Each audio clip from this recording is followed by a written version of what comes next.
Chapter 235. Li Mu didn't know what other people's inner demons were like, but his seemed to be somewhat different. She obviously didn't have much desire to erode Li Mu's consciousness and occupy his body. Instead, she was not very friendly to the Empress. Was it because of jealousy? Speaking of which, Li Mu was also a little jealous of the Empress at first. After all, she was young and had a high position. She had stepped into the upper realm before the age of 30. Who wouldn't be envious of her? Could it be that the birth of this woman was due to Li Mu's jealousy? Cultivation was really dangerous at every step. Even a small emotion in the heart could be infinitely magnified. The inner demons had no substance. If he wanted to overcome or eliminate them, he had to rely on his inner cultivation. The beautiful woman took a sip of wine and asked, "You have never met her, why are you so protective of her?" Li Mu said, "Your Majesty treats me sincerely, so I should treat your Majesty sincerely. Moreover, although your Majesty is a woman, compared to the previous emperors of the Great Zhou, her wisdom and virtue should be at the forefront." The North County girl died unjustly, and the court covered up a corrupt official. Your Majesty upheld justice for her. The Academy has become a chronic disease of the Great Zhou, and the students of the Academy have formed cliques for selfish interests and control the court. No one in the court dares to mention it. Only your Majesty is aggressive and brave to reform. Isn't such a person worthy of respect and protection? After Li Mu finished speaking, he raised his head and drank a glass of wine, secretly feeling pity in his heart. If these words were heard by the Empress, she might be happy and reward him with some treasures. Unfortunately, he didn't even have the chance to see the Empress and could only talk to himself in his dreams. The woman took a deep look at Li Mu and didn't say anything in the end. She drank alone. Although Li Mu was curious, he didn't ask much. A personality with self-consciousness, to some extent, was a completely different person. They had their own fantasy life and identity. Li Mu had seen a movie before, in which the protagonist had 10 personalities with different identities. Their gender, age, and identity were different, and between the different personalities, they would kill each other. Judging from the current situation, Li Mu and his other self were getting along quite well. Even if she wanted to harm Li Mu could still exit the dream at any time. She didn't seem to have such thoughts either. When he woke up from his dream, Li Mu was still reminiscing about the delicious food in his dream. Unfortunately, a dream was still a dream. When he woke up, he couldn't recall the taste of those delicacies. After washing up and eating breakfast, he went to the yamen with Xiao Bai. Li Mu was about to go out on patrol when he saw Mr. Mei and 2 other people outside the government office. Li Mu stepped forward and asked, "Sister Mei, what's the matter?" Mr. Mei said, "Jiangyin County offered a batch of tribute pears yesterday. His Majesty asked me to give you a box." Li Mu was a little flattered. Although it was just a box of pears, it represented His Majesty the Empress's intentions. It meant that she would think of him for such a small matter. During the transportation of this kind of tribute, Fulu would be stuck on the box. Even if it was transported to Shindu, it would be no different from freshly picked ones. Li Mu took one for himself and gave one to Xiao Bai. He took a bite of the tribute pear and found that the pear skin was thin, juicy, and sweet. It was worthy of being chosen as a tribute pear. Mr. Mei said, "If there's nothing else, I'll go back to the palace first." Li Mu suddenly stopped her and asked, "Sister Mei, what should I do if I encounter an inner demon in the process of cultivation?" Li Mu knew very little about inner demons. Even Thousand Illusions Shangren was not omniscient. Faced with this kind of thing that he had never encountered in his cultivation, Li Mu did not know how to deal with it for a moment. Although Mr. Mei's cultivation was not as high as Thousand Illusions Shangren's, she was by the Empress's side and must have seen many things. Perhaps she could explain to Li Mu. "Inner demon?" Mr. Mei frowned and asked, "You encountered an inner demon?" Li Mu nodded. Mr. Mei continued to ask, "What kind of inner demon?" Li Mu described, "Sometimes I dream of a woman." Mr. Mei glanced at him. "Isn't it normal to dream of a woman?" Li Mu explained, "It's not what you think. It's a strange woman. I've dreamed of her more than once. She seems to have independent thoughts and can even control my dreams. More than once, independent thoughts? Mr. May frowned and asked, "Can she control your body?" Li Mu shook his head and said, "That won't happen." "That's strange," Mr. May said in surprise. "Once an inner demon of this level appears, it will definitely fight for control of the body. If it wins, it will completely control the original body. If it loses, its consciousness will be destroyed. It's very rare for two consciousnesses to coexist." Li Mu asked, "In other words, it's possible for such a situation to exist?" Mr. May nodded and said, "As far as I know, there are very few people who have more than two consciousnesses coexisting in their bodies. Most of the time, his body is dominated by the main consciousness, but when he encounters a life and death crisis, the other consciousness will awaken.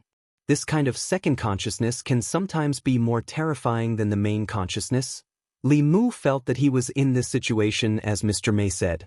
In his dreams, the woman could turn the tables and easily beat Li Mu. Her strength was very terrifying.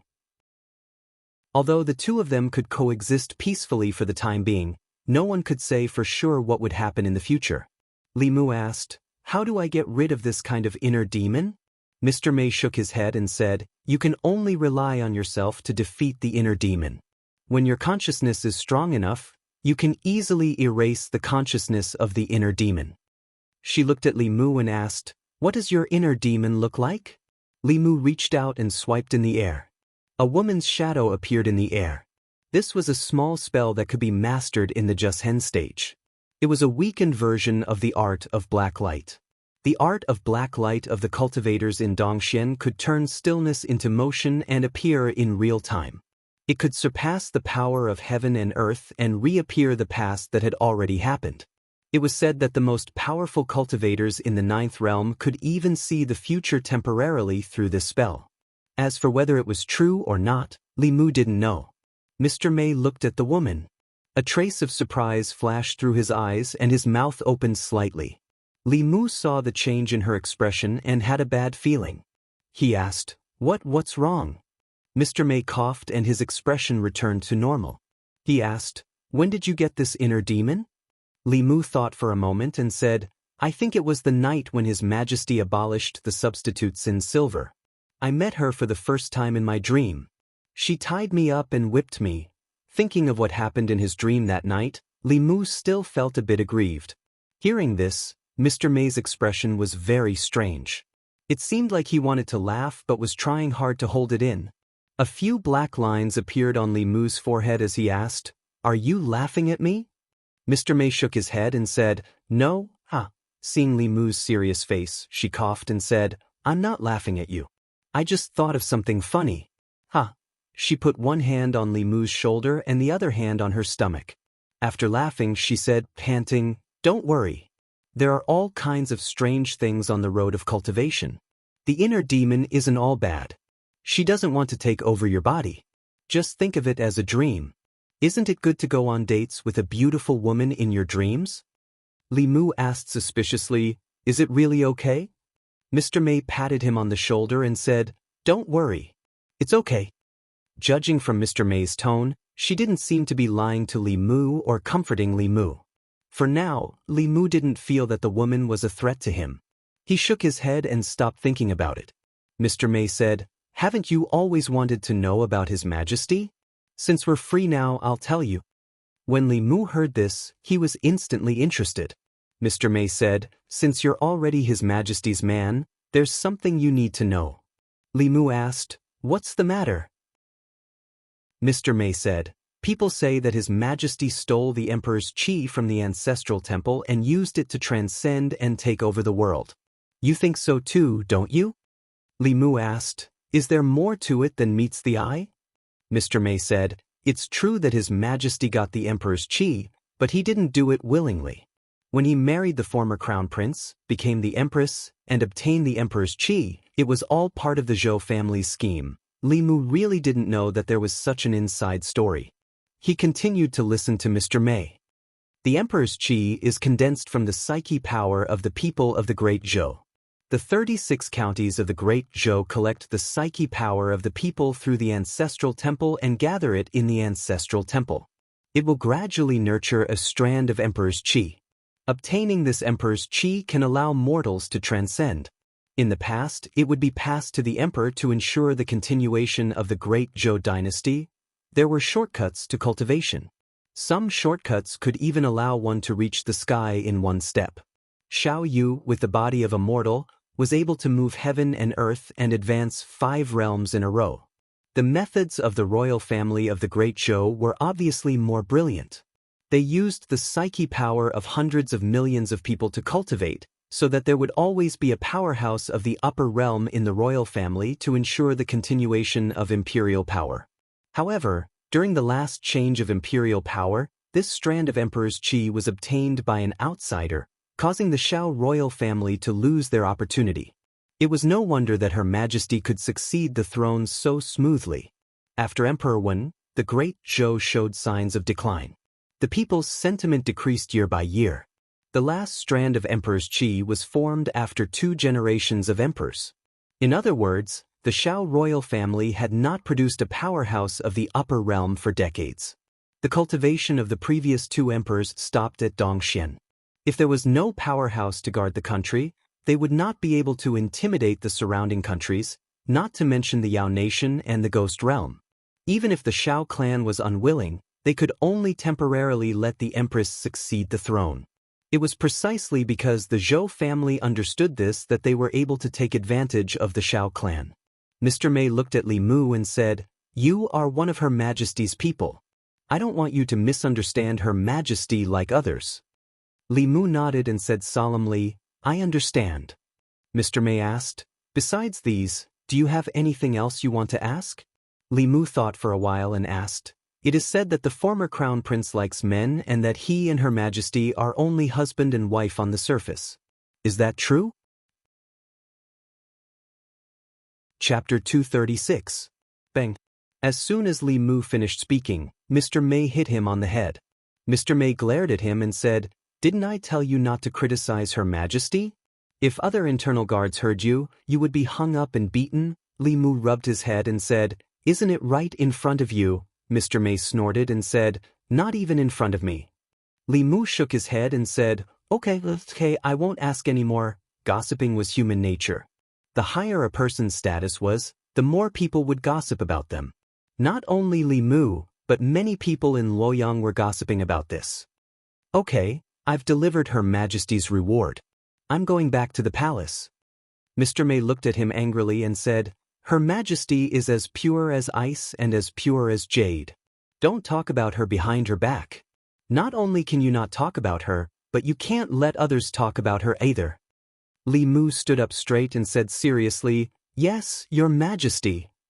He called her sister Mei all the time, and it was not in vain. In the end, she answered Li Mu indirectly to satisfy his gossiping. A pure as ice and as pure as jade solved Li Mu's doubts. The fire of gossip was extinguished.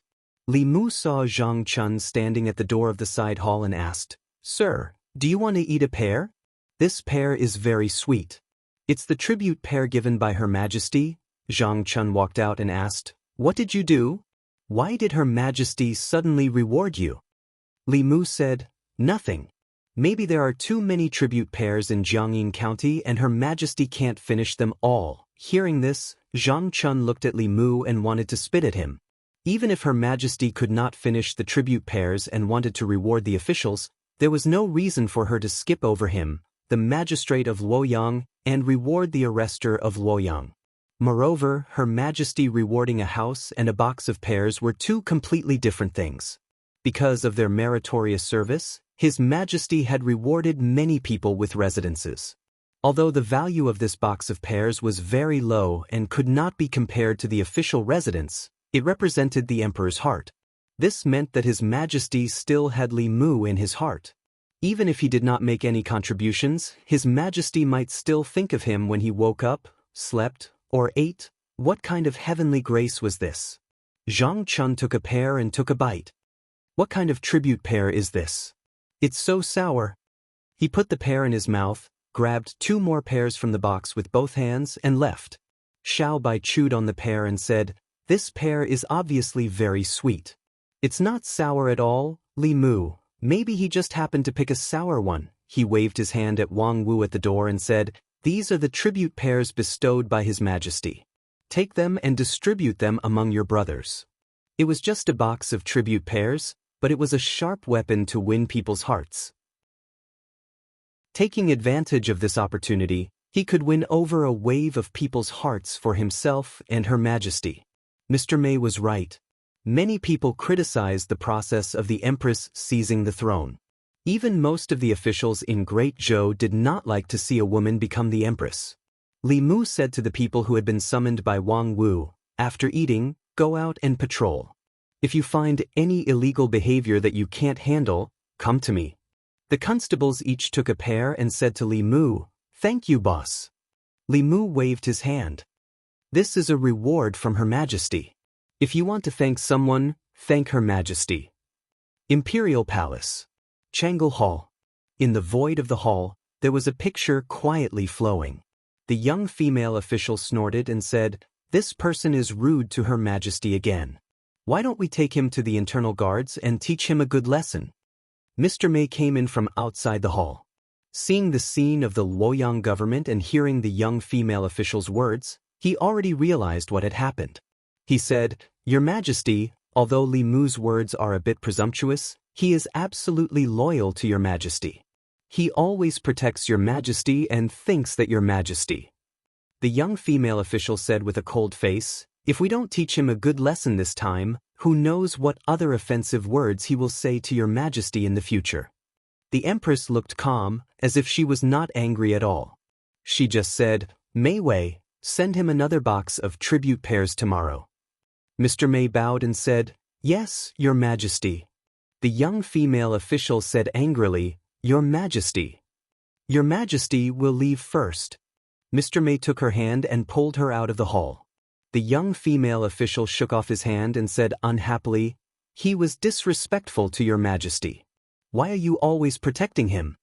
Mr. May said to her, "If Your Majesty wants to punish him, she will. We don't have to do anything about it." The young female official said angrily, "What's so good about him? He was disrespectful to Your Majesty. You protect him, and Your Majesty is so tolerant of him. Not only did she give him the tribute pears that Your Majesty likes to eat, but she also used the dark light technique to look at him." Her chest heaved up and down. Obviously, she was very angry. For someone like her who worshipped the Empress, it was hard for her to accept all this. "Shoo." Mr. May made a shushing gesture and said, "It's because he was disrespectful to Your Majesty that Your Majesty treats him differently from others." The young female official frowned. Obviously, she didn't understand what he meant. Mr. May explained, "You're still young. There are some things that you don't understand. It's lonely at the top. When Your Majesty is in that position, everyone, including us, respects and fears her. After a long time, Your Majesty will get tired. Sometimes what she needs is someone who disrespects her."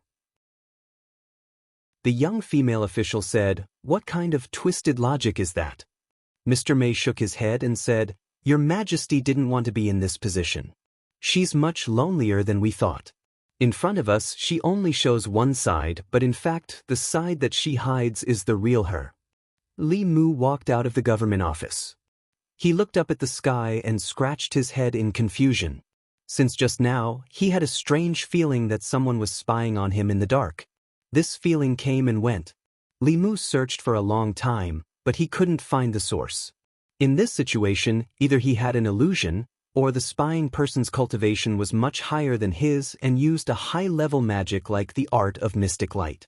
The latter was unlikely. Li Mu had the jade pendant given to him by the Empress. It could isolate heaven's secrets, block the calculations of transcendent cultivators, and also block the art of mystic light. After leaving the government office, this feeling disappeared completely. He patrolled the government office with Xiaobai. At night, when he was sitting cross-legged on the bed to cultivate, sleepiness suddenly attacked him. Li Mu had experienced this feeling of sleepiness for no reason several times.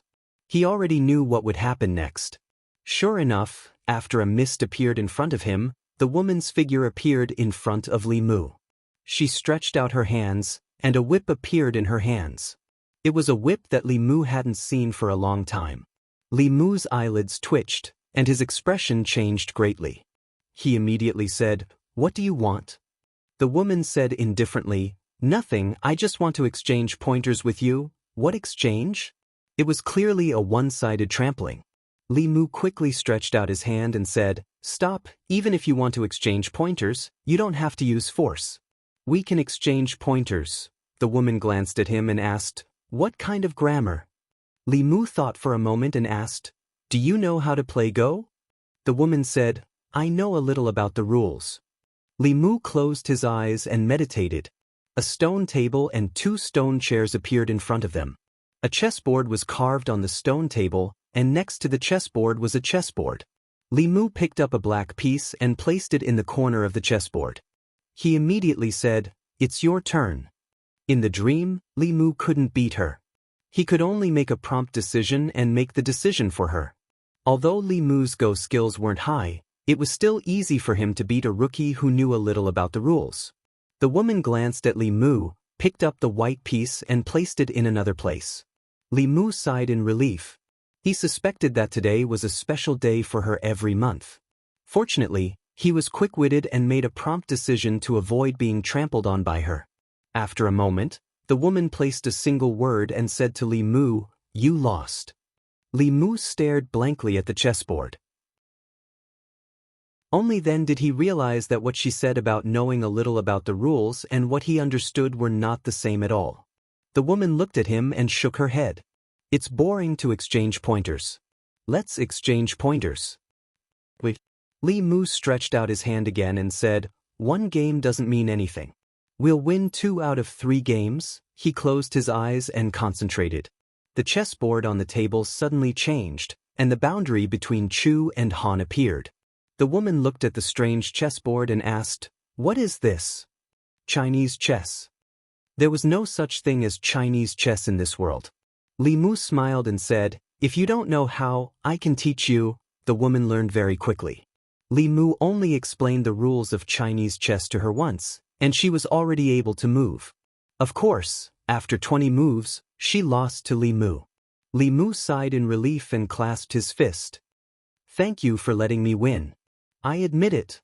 The woman didn't even raise her head. She rearranged the pieces and said, "Again."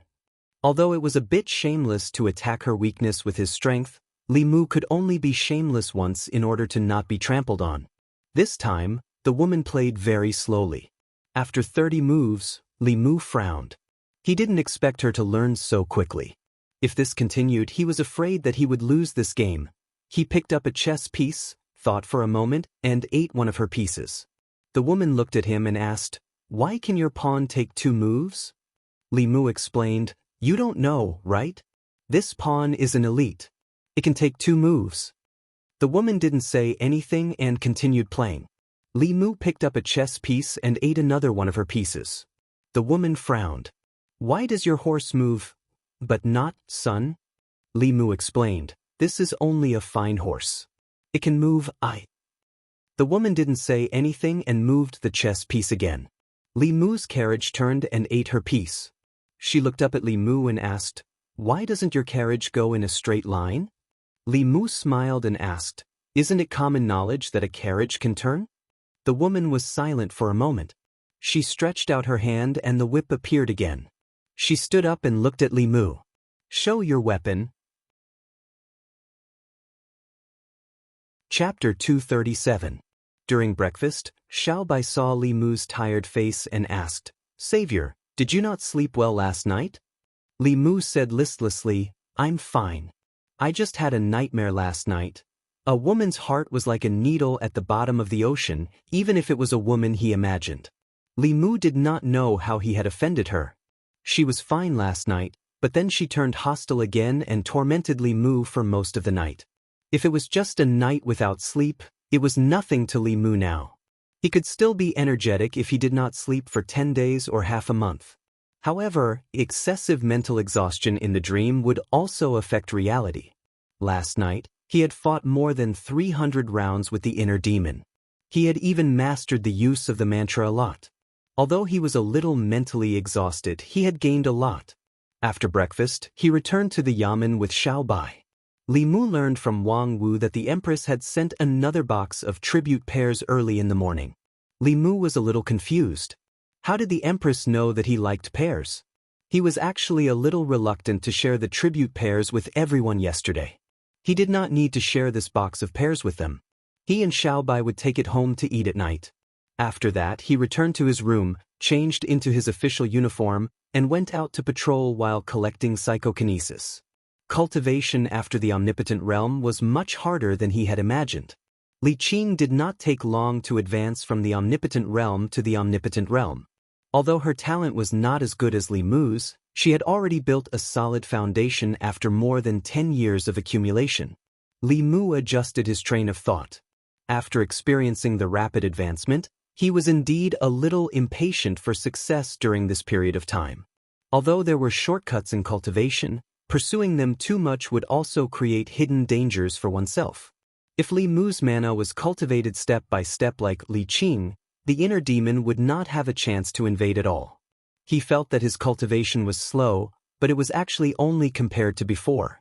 In reality, to be able to enter the third realm of cultivation at such a young age was definitely not slow.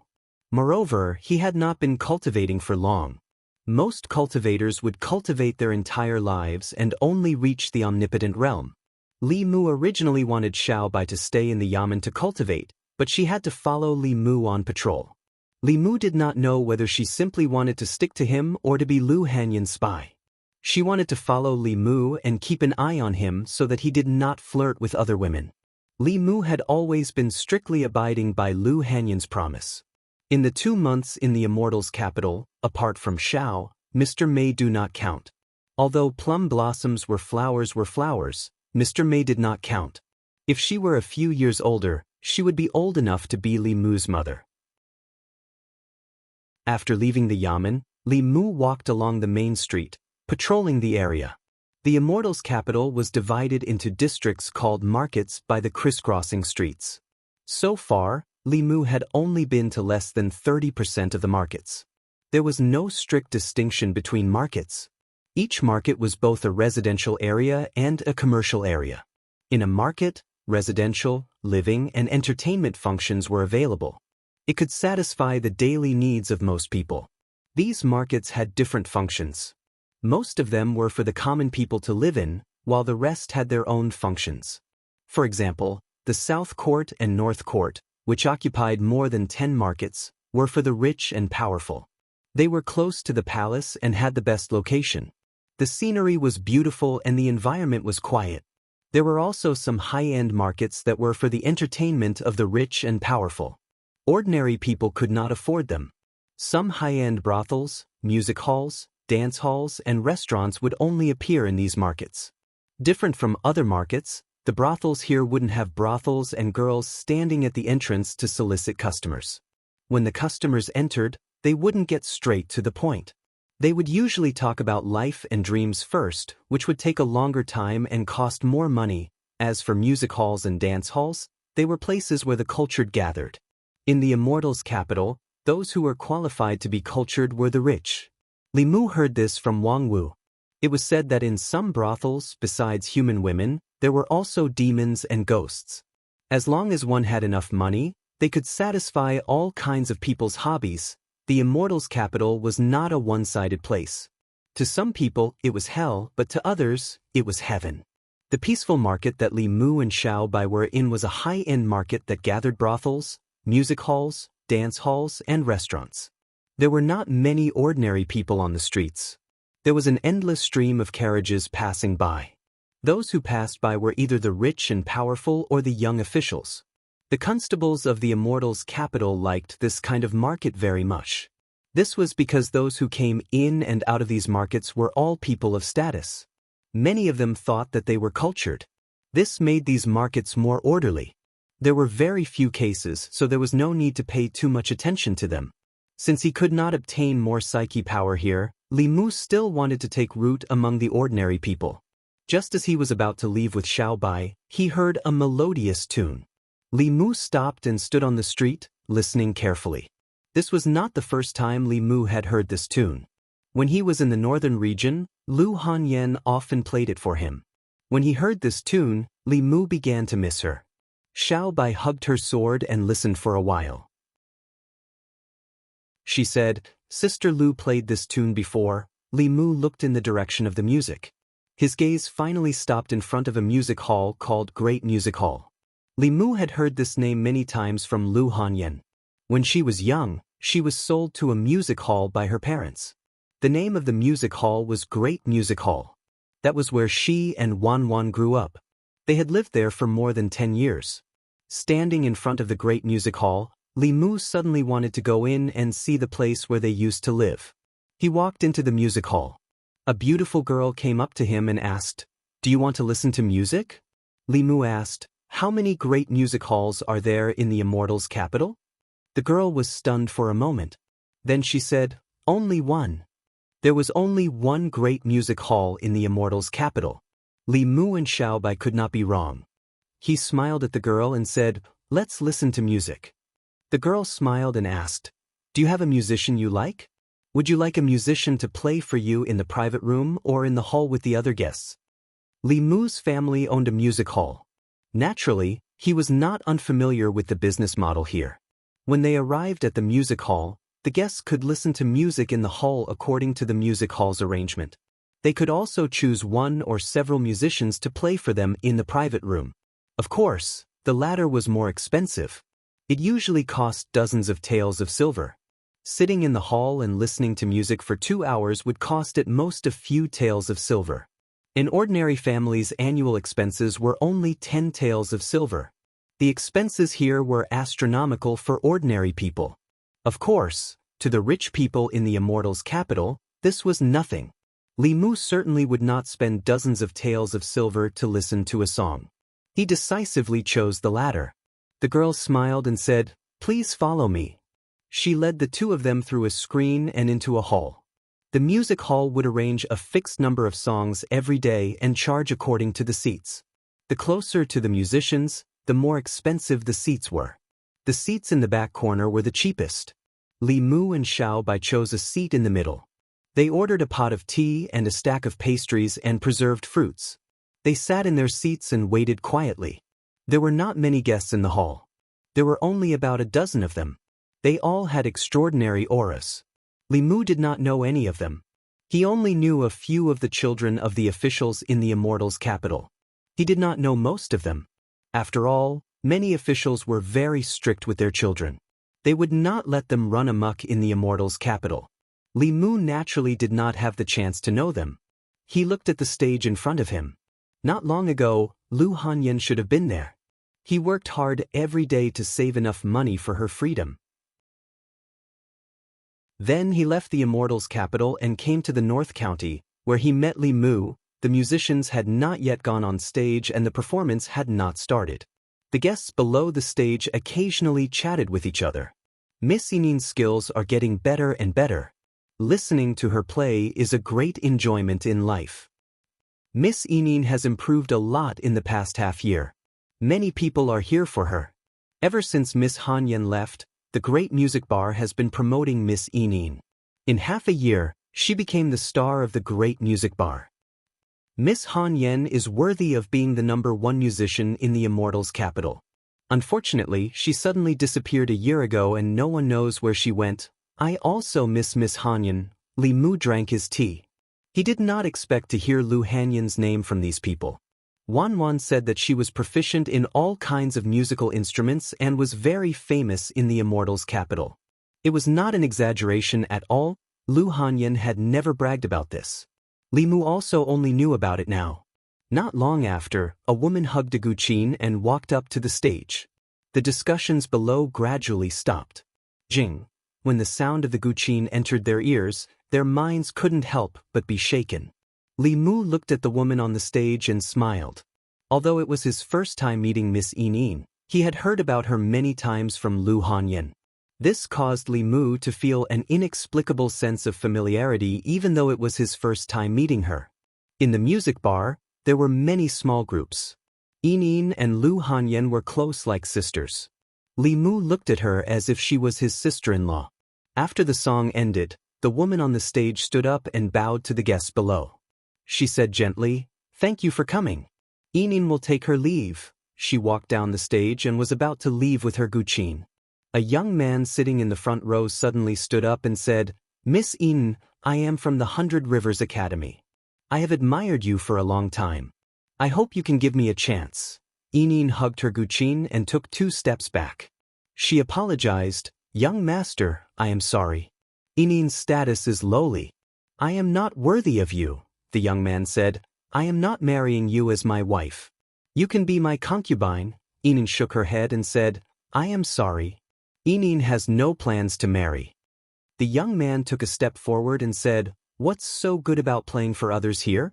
If you follow me, you will enjoy endless glory and wealth. Do you still need to suffer like this? Yinin took 2 steps back and said hurriedly, I like this place very much. I have no intention of leaving. A trace of anger appeared on the young man's face. He reached out and wanted to grab her wrist, but his shoulder was pressed down from behind. Li Mu used a little force and the young man was pulled behind him. The young man said angrily, What are you doing? Li Mu asked back, What are you doing in broad daylight? Li Mu's official uniform still had some effect. The young man said, I am pursuing Miss Yinin. But is this against the law? Li Mu said, It is not against the law to pursue a girl. But if you force her when she is unwilling, it is different. The young man frowned. Just as he was about to say something, someone ran over to him and whispered something in his ear. The young man's face changed. He glanced at Li Mu, but didn't say anything and hurriedly left. Although he was in the academy, he had heard of the name Li Mu before. This was a complete lunatic who was not afraid of anything. Although he was not afraid of the constables of the Luoyang government, he did not want to provoke a lunatic. After the young man left, Miss Yinin was relieved. She put down her guqin and bowed to Li Mu. She said gratefully, Thank you for helping me out.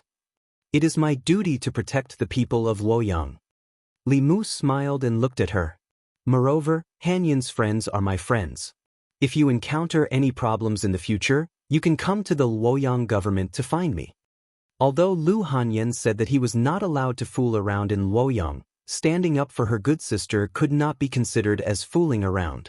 Moreover, as a constable, Li Mu had the duty to protect the people of Luoyang. Hearing Lu Hanyan's name, Miss Yinin was stunned. Then, she looked up at Li Mu and asked in surprise, Sir, do you know Sister Lu? Where is she now? Is she okay? Li Mu said, She and Wan are in the North County. They are both fine. Hearing Wan's name, Yinin did not have any doubts that the person in front of her knew Lu Hanyan. Her expression was a bit agitated and angry. She said, She left without even saying goodbye. How can she be a good sister? Lu Hanyan had mentioned this to Li Mu.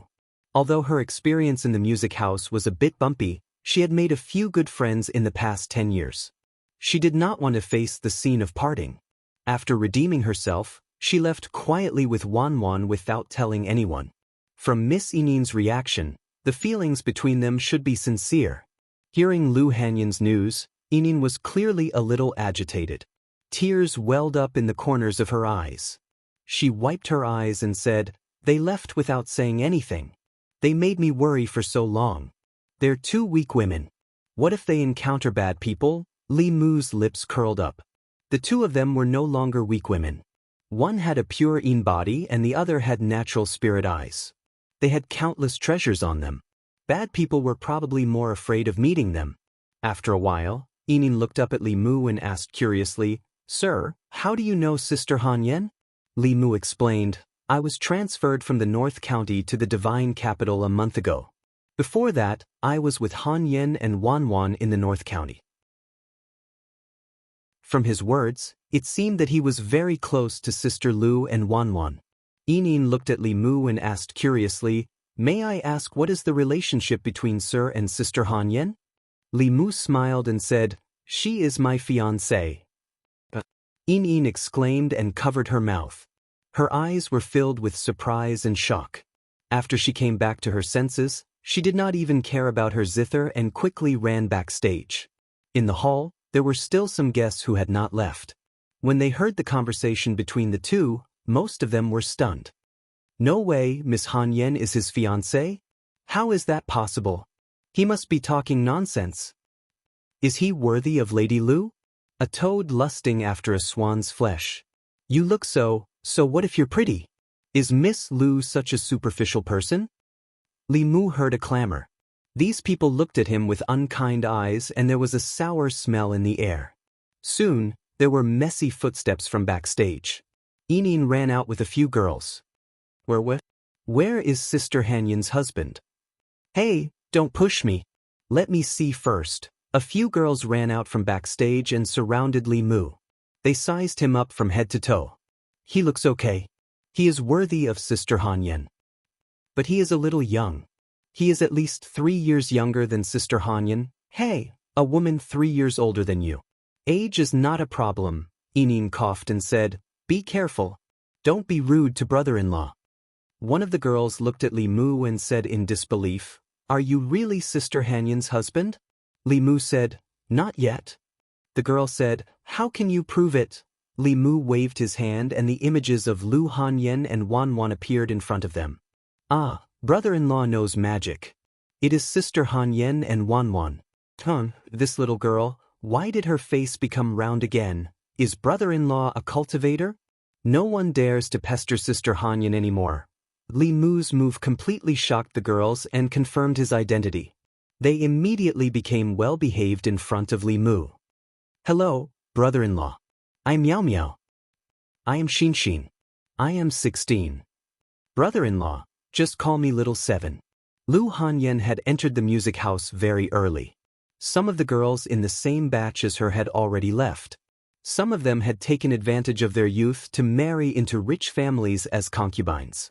Some had even become someone else's mistress. Her age and qualifications were very high in the music house. After coming to the music house, she had a few more sisters-in-law. Feeling their sincere feelings, Li Mu was also happy for Lu Hanyan. He smiled at the girls and said, Hanyan will come to the divine capital in about a year. You will be able to see her then. My name is Li Mu. I work in the divine capital. If you encounter any trouble, you can come to the divine capital to find me. Miao Miao's face was filled with doubt. She muttered, Li Mu. I seem to have heard this name before. Soon she recalled something. Yining and the others were also shocked. Brother-in-law is Li Mu, the Li Mu who took care of those officials' children and caused a ruckus in the Ministry of Justice? Brother-in-law made the heavens strike Zhou Chu-Chu to death. He even scolded Assistant Minister Zhou in the Ministry of Justice. Oh my God, I was just watching the show outside the Ministry of Justice that day. Soon, the girls' eyes began to sparkle as they looked at Li Mu. For more than a month, the people living in the divine capital might not have seen Li Mu, but they had definitely heard of his name. He took care of those rich kids, caused a ruckus in the Ministry of Justice, forced some officials to change the law, and abolished the silver for crimes. He had fundamentally sought the well-being of the people. He had avenged the wronged and caused the wrath of the heavens to strike Zhou Chu-Chu to death. He had gotten rid of a great evil for the divine capital. Countless people had seen it with their own eyes. Although they had never seen him, they were already filled with admiration for him. Yining's eyes widened. She looked at Li Mu and asked, Brother-in-law, are you really that Li Mu? Li Mu smiled. There is only one person called Li Mu in the divine capital. Wow, brother-in-law is so powerful. Let's see who dares to pester and bully us in the future. Little 7 and 16 were the youngest. They were only 16 or 17 years old. They jumped up happily and pulled Li Mu's arm. They cheered and said, We have a backer in the future. Xiaobai stood at the side and watched anxiously. However, these people were Sister Lu's friends, so she could only watch anxiously. Li Mu was not good at dealing with this kind of situation. He pulled his hands back and said, All right, I still have to go out and patrol. If you encounter any trouble, remember to find me at the government office. Li Mu had stayed in the music house for a while. He bid farewell to the girls and left the wonderful sound pavilion with Xiaobai. Brother-in-law, goodbye. Come here often to see us, we'll save the best spot for you. It's free. Yining looked at his back and said, I didn't expect Sister Hanyan to have found a husband. I'm really happy for her, Little Seven said. Brother-in-law is really powerful. That day outside the Ministry of Justice, I heard him scolding Assistant Minister Zhou in front of the Ministry of Justice. That's the Zhou family. Other than brother-in-law, who in the divine capital would dare to offend the Zhou family? 16's face was filled with happiness. She said, hee, it's good that brother-in-law is powerful. Let's see who dares to bully us in the future. Although the status of musicians and performers in the hearts of people was better than prostitutes who used their beauty to entertain people, they were still inferior. Although there were many officials and nobles who came to the music house to listen to music, there were only a few who really looked up to them. As musicians, it was common to be harassed when they went out to play. Among them, some guests would be polite and some guests would be overboard. Many of the musicians who were not famous had been molested. There were even musicians who were sullied by guests when they were playing for guests alone in the pavilion. However, that guest had a powerful background and the music house could only let it go. As musicians, they had no sense of security. In fact, they were very envious of Sister Han Yan who could control her own fate. At this time, Xianxia suddenly thought of something and said, the female constable by brother-in-law's side is so beautiful. Even I can't help but like her, Meow Meow said. She's the most beautiful girl I've ever seen. Even those clothes can't hide her beauty. How can Sister Han Yan be at ease with leaving such a girl by brother-in-law's side? Little Seven thought about it and said, brother-in-law is alone in the divine capital. We have to help Sister Han Yan keep an eye on him. We can't let other little vixens take brother-in-law away. Chapter 238. Ever since he lost to Li Mu in a game of chess, the woman in his dream flew into a rage out of humiliation and ravaged him. She had not appeared for several days. Her time of appearance was very irregular, and her emotions were also very complicated and changeable. Sometimes she was calm, and sometimes she was manic. This caused Li Mu to be alarmed even before he slept. However, this woman was not as scary as the description of the inner demon in the book. Even though Li Mu could not defeat her in his dream, his mastery of various Dao techniques and supernatural powers was becoming more and more refined. Mantras and abhijna could be improved gradually through daily practice. However, there was a limit to this improvement. When fighting with others, the situation could change in an instant. No matter how skilled one was in daily practice, it was inevitable that one would be flustered in a real battle. Actual combat was the best way to improve one's strength. However, actual combat meant danger. In reality, when one was fighting with one's life, all of one's previous efforts would be for naught if they failed once. In the past, Li Mu had Su He to teach him moves. Now that they were separated, Li Mu also lost an opponent who could train him. Until he met the woman in his dream. Dreams were illusory. No matter what happened in the dream, it would not affect reality. However, experience in fights of magical powers was really accumulating. He could completely use the inner demon as his own whetstone to help him increase his experience in fighting enemies. After thinking this through, Li Mu looked forward to her appearance. Unfortunately, his inner demon was different. Whether it appeared or not was completely a probability event. There was no rule to speak of. In the morning, he and Xiaobai patrolled more than a dozen markets and only mediated a few neighborhood disputes. The two of them ate outside. When they passed by the great music lane, they came in and sat for a while. Lu Hanyan's former sisters were very enthusiastic about Li Mu. Xiaobai looked at them nervously. Is Sister Han Yan still like before, only eating a little every day? One must have gained weight, right? Sister Han Yan said that she would open her own music lane in the future. Did she open it in the end? The few of them surrounded Li Mu and asked all sorts of questions about Lu Han Yan. Li Mu answered them one by one. Yinin said with some envy, I really envy Sister Han Yan. She is finally living the life she wants. Li Mu, if you want, that's fine too. Chai shook its head and said, after Sister Han Yan redeemed herself and left, the business was greatly affected. If we redeem ourselves now, it won't be so easy. The owner won't let us go so easily. Xian also said, we also can't earn as much money as Sister Han Yan. In order to redeem herself, she played for 12 hours a day. She really didn't even care about her life. Li Mu felt a little distressed. He knew that Lu Hanyan had suffered all these years, but he didn't expect it to be so bitter. She looked weak, but she was actually very stubborn. As long as she set her mind on something, no matter how difficult it was, she would persevere and complete it. And once she made a decision, very few people could make her change her mind. After a while, two figures came down from upstairs. The two girls said happily, "We are going to play together later. Brother-in-law, do you want to stay and watch?" Li Mu, "No, I still have work to do. I will leave in a while." The two girls revealed a disappointed expression. Li Mu noticed that little Seven's forehead was bruised. He asked, "What happened to your forehead?" Little Seven lowered her head and shook it. "It's fine." Chimey and Xianxia's lips trembled, but they didn't say anything in the end. Li Mu sensed that something was amiss and asked, "What happened?" The girls lowered their heads and didn't say anything. Only the youngest, 16, said angrily, "It's all because of that Xianxia." He ordered Sister Little Seven to play a solo in the private room and wanted to force himself on Sister Little Seven. Luckily, we heard Sister Little Seven's shout and rushed in to stop him. Sister Little Seven's head hit the headboard and was bleeding. Li Mu asked, "Didn't you report it to the authorities?" Chimey sighed. "The owner reported it to the authorities. Then the Ministry of Justice came and took Xianxia away. We saw him walk out of the Ministry of Justice with our own eyes. The Ministry of Justice didn't dare to offend the Academy." Li Mu frowned.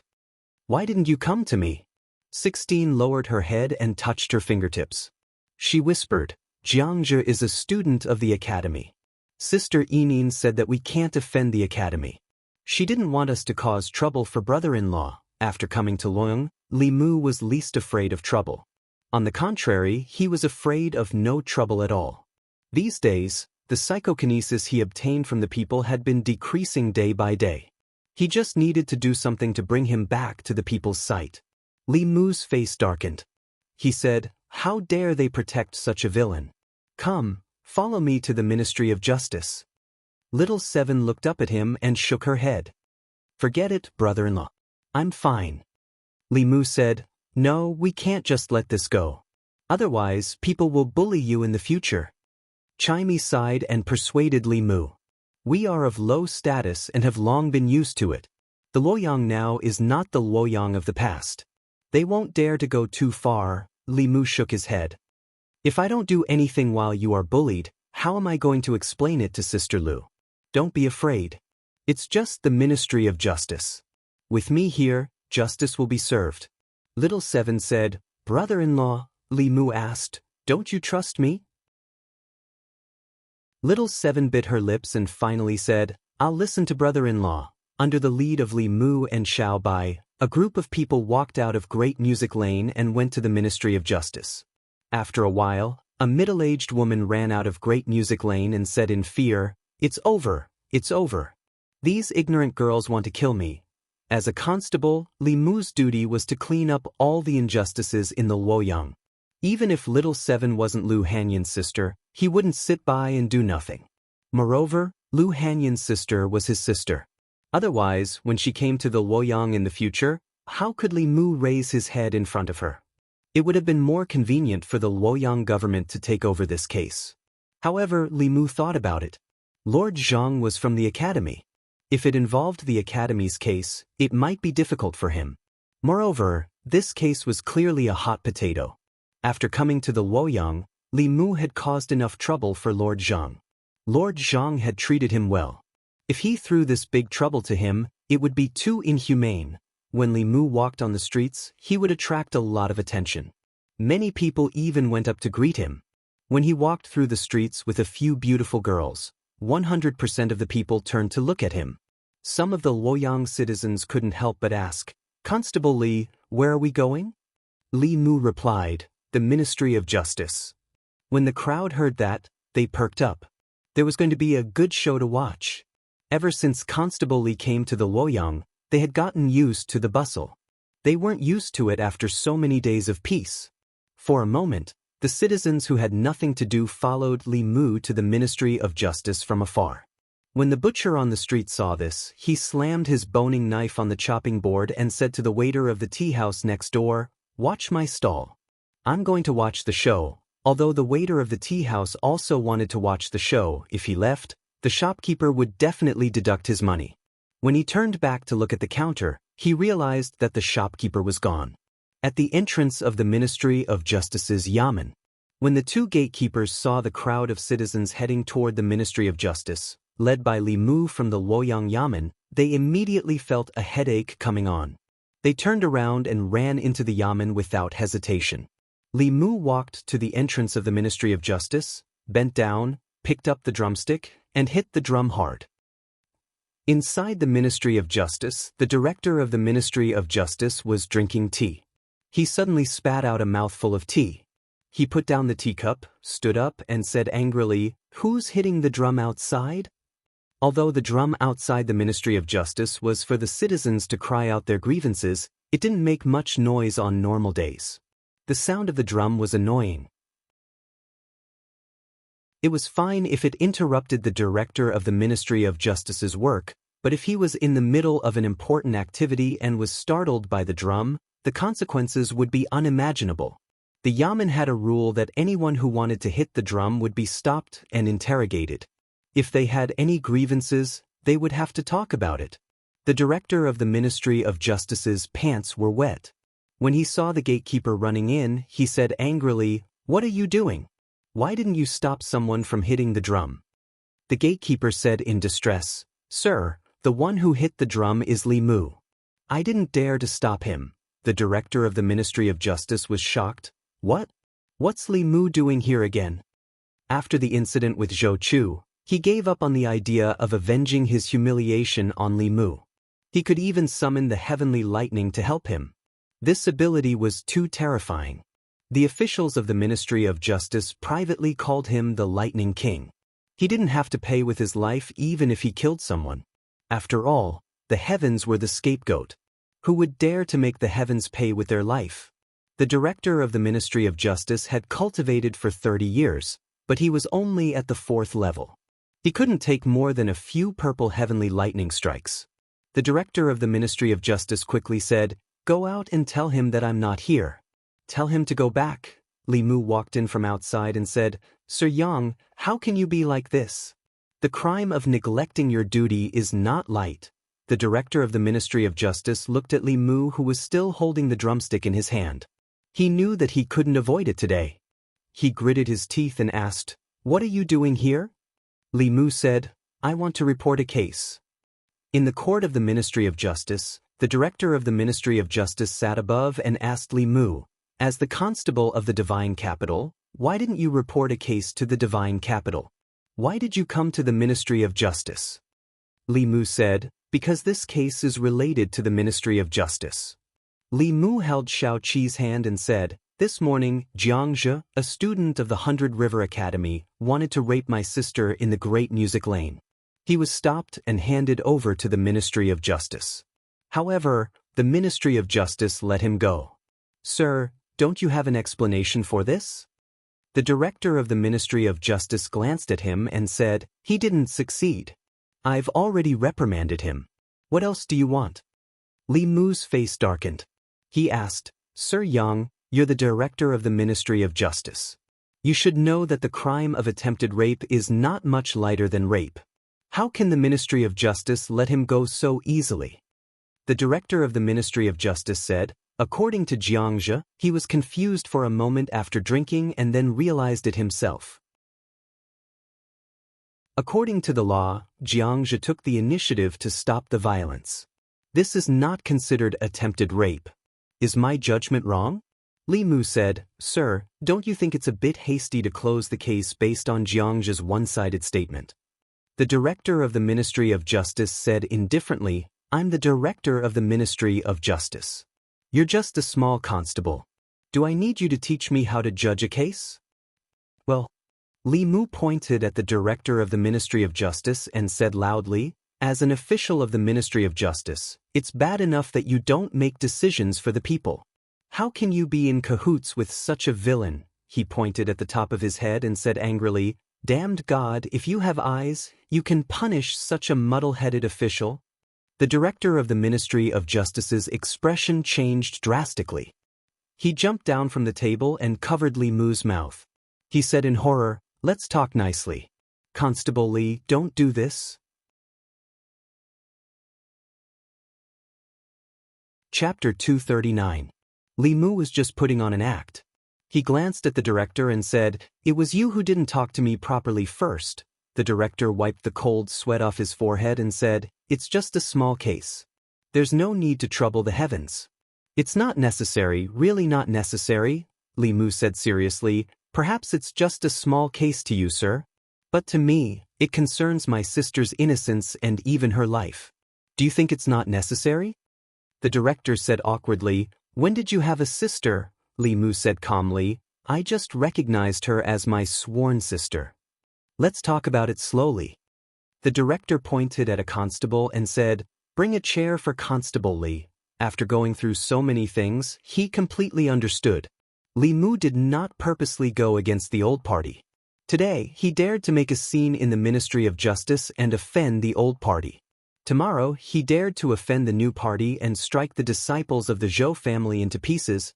He did not belong to any party or power. He was just a reckless young man who did not care about his life. He had no grudges with Li Mu in the past. It was just a small conflict. There was no need for him to risk his life. The constable brought a chair. After Li Mu sat down, the director said, "I was wrong just now. Don't take it to heart, Constable Li. Xianxia is a student of the academy. The academy has a high status. Without the academy's permission, if the Ministry of Justice detained their student, I would not be able to withstand the pressure from the people, the imperial court, and other parties." Li Mu asked, "Are you going to let such a villain go unpunished because you're worried about offending people?" The director thought for a while and suddenly said, "Luoyang Magistrate Zhang Chun is upright and outspoken. He is not afraid of the powerful. Why don't the Ministry of Justice send this case to the Luoyang government?" "You can do whatever you want," Li Mu said. "Since the Ministry of Justice has already made a judgment, I don't think it's a good idea to pass it on to the Luoyang government. If the files are messed up, wouldn't a simple case become more complicated?" The director of the Ministry of Justice sighed and said, "Your sister is only slightly injured. Why does arrestor Li have to offend the academy? The academy is very protective of its own people and has many connections. There is no benefit in offending them. I'm doing this for your own good." Little Seven tugged at Li Mu's sleeves and whispered, "Brother-in-law, forget it." Li Mu didn't want to let it go, but seeing that Little Seven was about to cry, he could only bring them back first. The director of the Ministry of Justice stood at the entrance of the yamen and waved at Li Mu. "Constable Li, take care." After sending the god of plagues away, he walked back to the yamen and heaved a sigh of relief. Seeing the assistant minister of the Ministry of Justice standing in the courtyard, he bowed slightly and said, "Assistant Minister Zhou." Zhou Zhong asked, "How was it?" The director of the Ministry of Justice let out a long sigh and said, "I understand now. Arrestor Li is a person who can be persuaded by reason but not cowed by force. If you were to be tough with him, he would be tougher than you. Moreover, he is not afraid of anyone. Fortunately, he is not in the Ministry of Justice. Otherwise, the Ministry of Justice would be in chaos because of him." Zhou Zhong said, "I'm asking you, what do you think of Li Mu as a person?" The director of the Ministry of Justice thought for a while and said, "I used to think that he was arrogant and annoying. Now, I think he is actually quite amazing. The things that he does are things that others don't dare to do." Zhou Zhong smiled and walked into the yamen with his hands behind his back. The director of the Ministry of Justice followed behind him and said, "The case of the Great Music Workshop is just a small case. However, something big happened in Danyang County. The county magistrate of Ani County under Danyang County suddenly died in his home. After the investigation, the Danyang County government found out that he was assassinated." "Assassinated?" Zhou Zhong raised his eyebrows and asked, "What about the county magistrate of Ani?" The director of the Ministry of Justice shook his head and said, "I don't know. Sir, you suspect that he is a heartless official who oppresses the people. This caused the righteous people to be dissatisfied and thus caused the death of his life? Zhou Zhong nodded and said, "It's hard to say whether it's true or not. First, send someone to the Ministry of Personnel to get the resume of the County Magistrate of Ani." On the streets of Luoyang, Xiaoqi lowered his head and pinched the corner of his clothes. He whispered, "Brother-in-law, you won't blame me, right?" Li Mu sighed and said, "I know that you are doing this for my own good. However, this will only encourage the unhealthy trend in Luoyang." Yinin advised Li Mu, "Brother-in-law, you have just arrived in Luoyang not long ago. You don't know how important the academy is in Luoyang and the Great Zhou. For generations, all the officials in the imperial court came from the academy. The people also respect and trust the academy. If you offend the academy, they can easily ruin your future." Xiaoqi and Yinin were all thinking for him. Li Mu could not reprimand them. After sending them back to the great music bar, he returned to the government office with Xiao Bai. In the great music lane, the middle-aged woman pointed at their heads and scolded angrily, "How powerful do you think my background is? Is the Ministry of Justice a place where you can mess around? Every single one of you has no conscience. Will you only stop after I close my shop and send me to prison?" She slapped their butts and said, "I am still counting on you to make money. Go back to your rooms. In the future, play a solo in the accord room. Don't close the door." When Li Mu returned to the government office, he saw Zhang Chun pacing back and forth in the yard. Seeing Li Mu return, Zhang Chun asked, "Do you have any more pears?" Li Mu asked, "Sir, don't you think the gong pears are sour?" Zhang Chun said, "This official likes to eat sour food." Li Mu placed the gong pears in the flask heaven ring.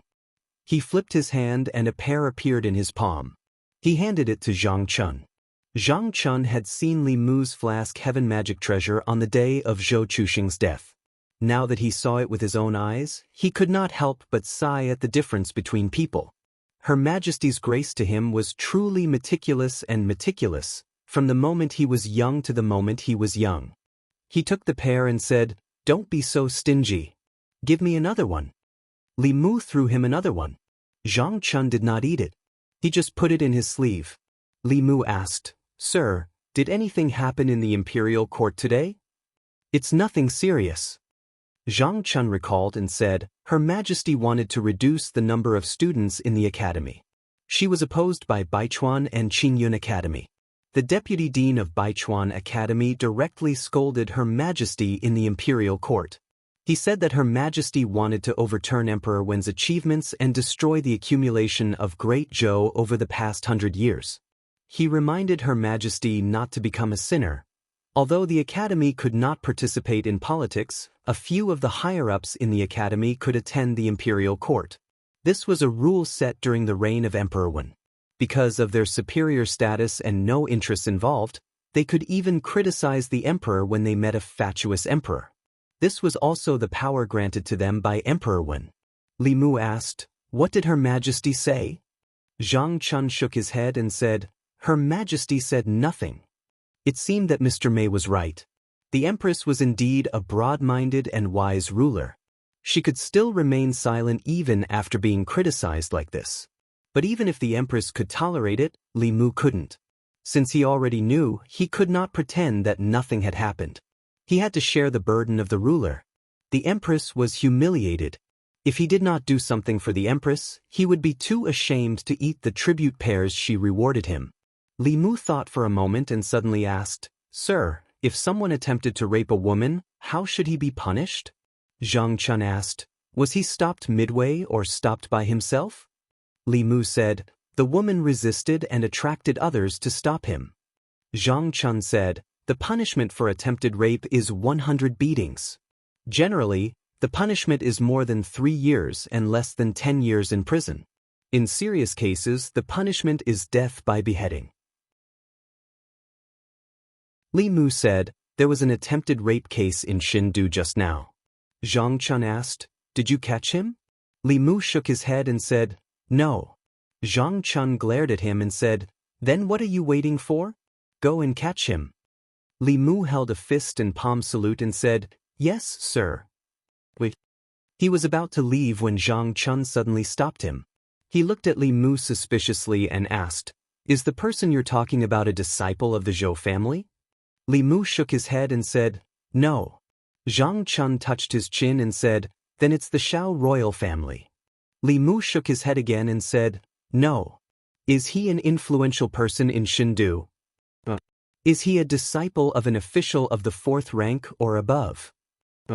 Zhang Chun finally breathed a sigh of relief and said, "What are you waiting for? Go and catch him. I hate criminals who rape women the most. The imperial court should really change the law and execute all these people once and for all." After a moment, Wang Wu and Li Mu came out of the government office and asked, "Boss, where are we going to catch him?"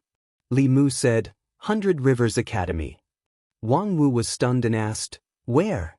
Li Mu looked at him and asked, "You've lived in Shindu for more than 20 years. Do you know where 100 Rivers Academy is?" Wang Wu immediately explained, "Of course I know where 100 Rivers Academy is. But boss, the academy doesn't allow outsiders to enter. We can't even enter the academy's gate, let alone catch him." Li Mu frowned. The academy was not the Ministry of Justice. There were countless experts there. Breaking into the academy was not much easier than breaking into the ancestral court of Fu Lu School. Li Mu was not arrogant enough to break into the academy. He thought for a moment and turned to walk into the government office. Wang Wu breathed a sigh of relief. It seemed that even the fearless boss knew that the academy was not to be trifled with. Soon, he saw Li Mu come out of the government office again, but he had changed his official uniform into a regular one. Wang Wu scratched his head and asked, "Boss, we haven't opened the government office yet. What are you?" After a moment, at the gate of 100 Rivers Academy. Li Mu had just approached the gate when an old man suddenly appeared in front of him. The old man reached out to stop him and asked, "Who are you? What are you doing at the academy?" The academy was indeed an academy. Even the guards at the gate were in the divine power realm. Li Mu smiled and said, "I'm Jiangzhe's relative. I have something important to tell him." The old man said expressionlessly, "Those who are not students of the academy are not allowed to enter. If you have something to say, I'll pass it on for you." Li Mu shook his head and said, "This is very important. I have to tell him personally. I don't have to enter the academy. I just have to ask Jiangzhe to come out." Chapter 240. After the old man entered the academy, Li Mu waited outside the academy. The 100 Rivers Academy was located in the southern district of the divine capital. It covered a large area. The road in front of the academy could accommodate 4 carriages at the same time. There was a stone tablet in front of the academy. It was engraved with the words, "100 Rivers to the Sea." It was said that it was written by Emperor Wen himself. Standing in front of the academy's gate, a magnificent aura hit him in the face. Li Mu wouldn't have such a feeling just by looking at a door. There must be a formation covering the academy. Li Mu waited outside for a quarter of an hour. During this time, students came in and out from time to time. Li Mu noticed that when they entered the academy and walked through the gate, there was an obscure fluctuation of spirit energy on them. Obviously, the gate of the academy was a powerful formation. The students of the academy should have something to verify their identity. If outsiders came close, they would be blocked outside by the formation. Li Mu waited for a while more. The old man he saw just now finally came out with a young student. Jiangzhe looked around but did not see a familiar face. He turned around and asked, "You said that my relative is here. Where is he?" The old man pointed at Li Mu and said, "This person said that he is your relative and has something important to tell you. Why, you don't know him?" Jiangzhe walked in front of Li Mu and asked, "Who are you and why are you looking for me?" Li Mu said, "Your family asked me to bring you something." Jiangzhe was puzzled. "What is it?" Li Mu stretched out his hand. A light flashed and a chain appeared in his hand. There was a collar at the front of the chain. Jiangzhe was still staring blankly at the thing in Li Mu's hand when the collar suddenly opened. It wrapped around his neck and closed again. The shackles of the yamen were partly prepared for ordinary people and partly for demonic ghost cultivators. Although this chain was not a powerful magic weapon, It had no problem locking down low-level demonic ghosts and cultivators of the lower 3 realms. When they were locked by the chain, they could not use their magic power. Xianxia's cultivation was only in the soul condensation realm. By the time he reacted, Li Mu had already put the iron chain around his neck. The old man with the divine arts reacted much faster.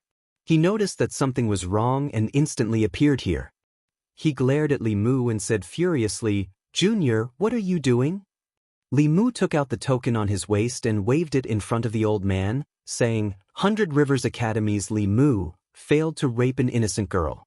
Shendu Yamen arrestor Li Mu ordered to arrest the criminal." The old man said with a gloomy face, "He's a student of the academy. Let him go immediately." Li Mu snorted and said, "Luoyang is the Great Zhou's capital, not the academy's. If anyone breaks the law, the governor's office has the right to punish them." The old man glared at Li Mu and did not say anything more. He reached out to grab the chain in Li Mu's hand. Li Mu grabbed the chain with one hand and grabbed the air with the other. A fulu appeared in his hand. He looked at the old man and said coldly, "Using violence to threaten a public servant and obstructing official business. Even if I kill you in front of the academy today, I won't have to take responsibility." The old man stopped in his tracks and looked at the fulu in Li Mu's hand. He was afraid and did not dare to step forward. There were teachers in the academy who were proficient in the fulu. He knew what the purple cloud thunder charm looked like. The charm's power was not ordinary. If he was hit by it, even if he did not die, he would lose half his life. Seeing the old man retreat, Li Mu dragged Xianxia with the iron chain and swaggered towards the yamen. Xianxia was dragged by Li Mu. His face was full of panic and he shouted, "Save me!" The old man gritted his teeth and went back into the academy. In a classroom in the academy, the gray-haired old man stopped teaching and frowned. "What? You said Xianxia was taken away by the Luoyang Yamen?" The old man said, "He said Xianxia was related to a case and wanted to bring him back to the Yamen for investigation." The gray-haired old man threw down the book and said angrily, "How dare they?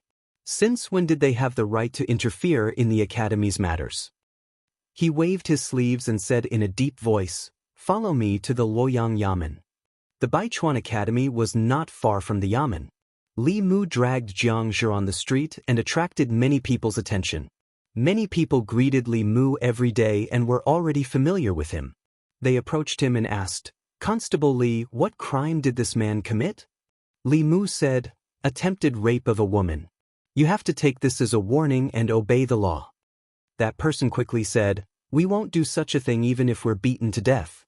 This guy is dressed like a dog, but I didn't expect him to be a beast." Another person said, "Look at his clothes. He's definitely not from an ordinary family. I wonder which family he's from in Luoyang." He accidentally fell into Constable Li's hands again. There seemed to be 3 vertical blue ripples on the chest of his clothes. 3 blue ripples? Isn't that the symbol of the Baichuan Academy? Is he a student of the Baichuan Academy? Yes, he's a student of the Baichuan Academy.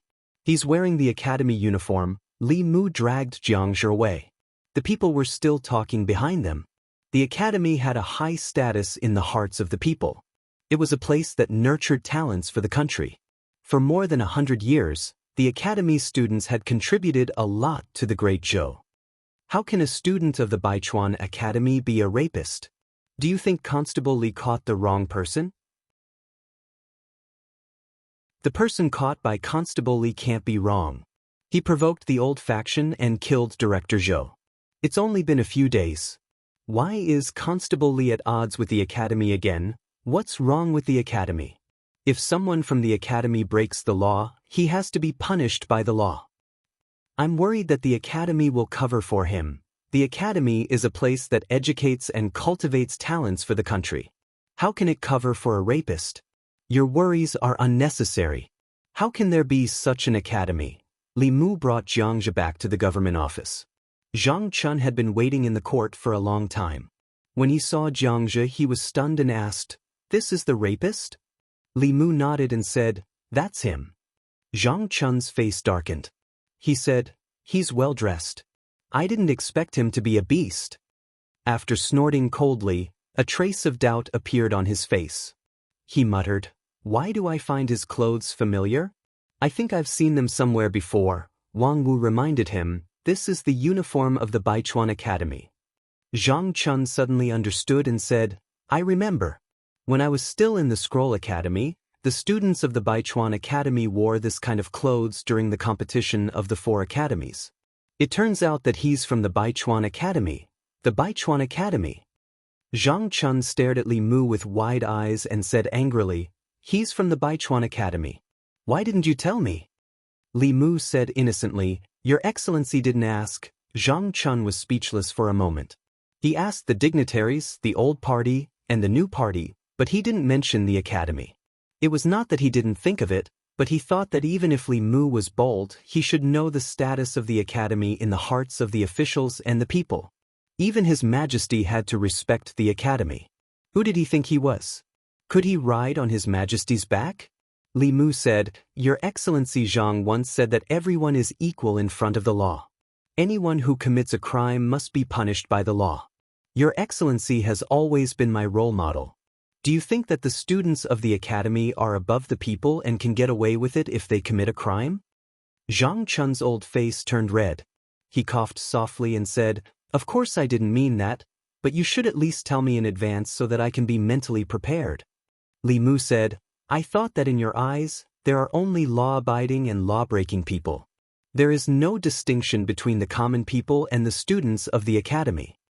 Zhang Chun sighed, "But," Li Mu asked, "don't you think so, Your Excellency?" Zhang Chun's expression turned serious. He said, "Of course I think so. Everyone is equal in front of the law. Even the students of the academy must be punished if they are punished." As soon as he finished speaking, several figures walked in from outside. The leader was a gray-haired old man. Behind him were several students who were also wearing the uniform of the 100 Rivers Academy. Xianxia looked at the old man with hope on his face. He shouted, "Sir, save me." Zhang Chun walked up to the old man and cupped his fists. He said, "I'm Zhang Chun of the Divine Capital. May I know who you are?"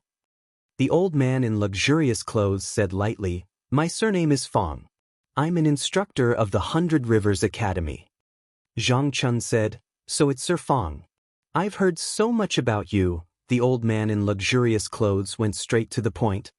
"May I know what crime my student has committed for you to detain him in the yamen, Sir Zhang?" Zhang Chun said, "This person attempted to rape a woman. Although he failed, he must be punished by the law." The old man in luxurious clothes said, "Xianxia is a student of the academy. The academy will punish him for his mistake. There's no need for the yamen to do it." Zhang Chun shook his head. He didn't make a mistake. He broke the law. The old man in luxurious clothes asked, "May I ask if he ever succeeded in raping a woman?" Zhang Chun shook his head. The old man in luxurious clothes said, "If that's the case, how can you say he broke the law?"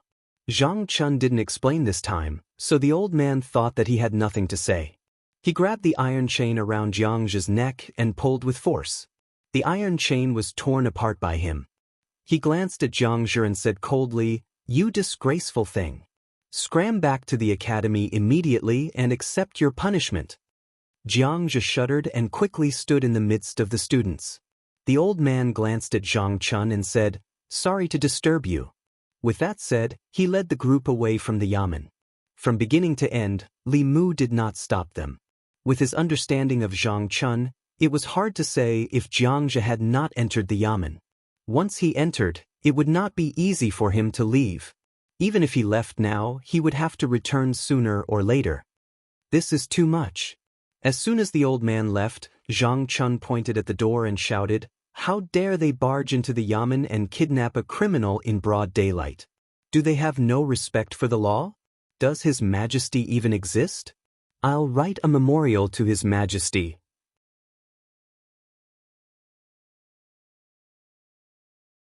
Chapter 241. The longer Li Mu knew Zhang Chun, the more he realized that Zhang Chun had many tricks up his sleeve despite his thick eyebrows and big eyes. If he insisted on not letting Xianxia go, the academy's instructor would not dare to snatch Xianxia from the yamen. The academy's status was superior, but it did not mean that its students were above the law. The instructor would only dare to take Xianxia away if he pretended to be afraid of the academy. When he took Xianxia away, he gave the Yamen enough reason to do so. But by doing so, he would offend the Baichuan Academy. Li Mu reminded him, "Sir, aren't you afraid of the academy?"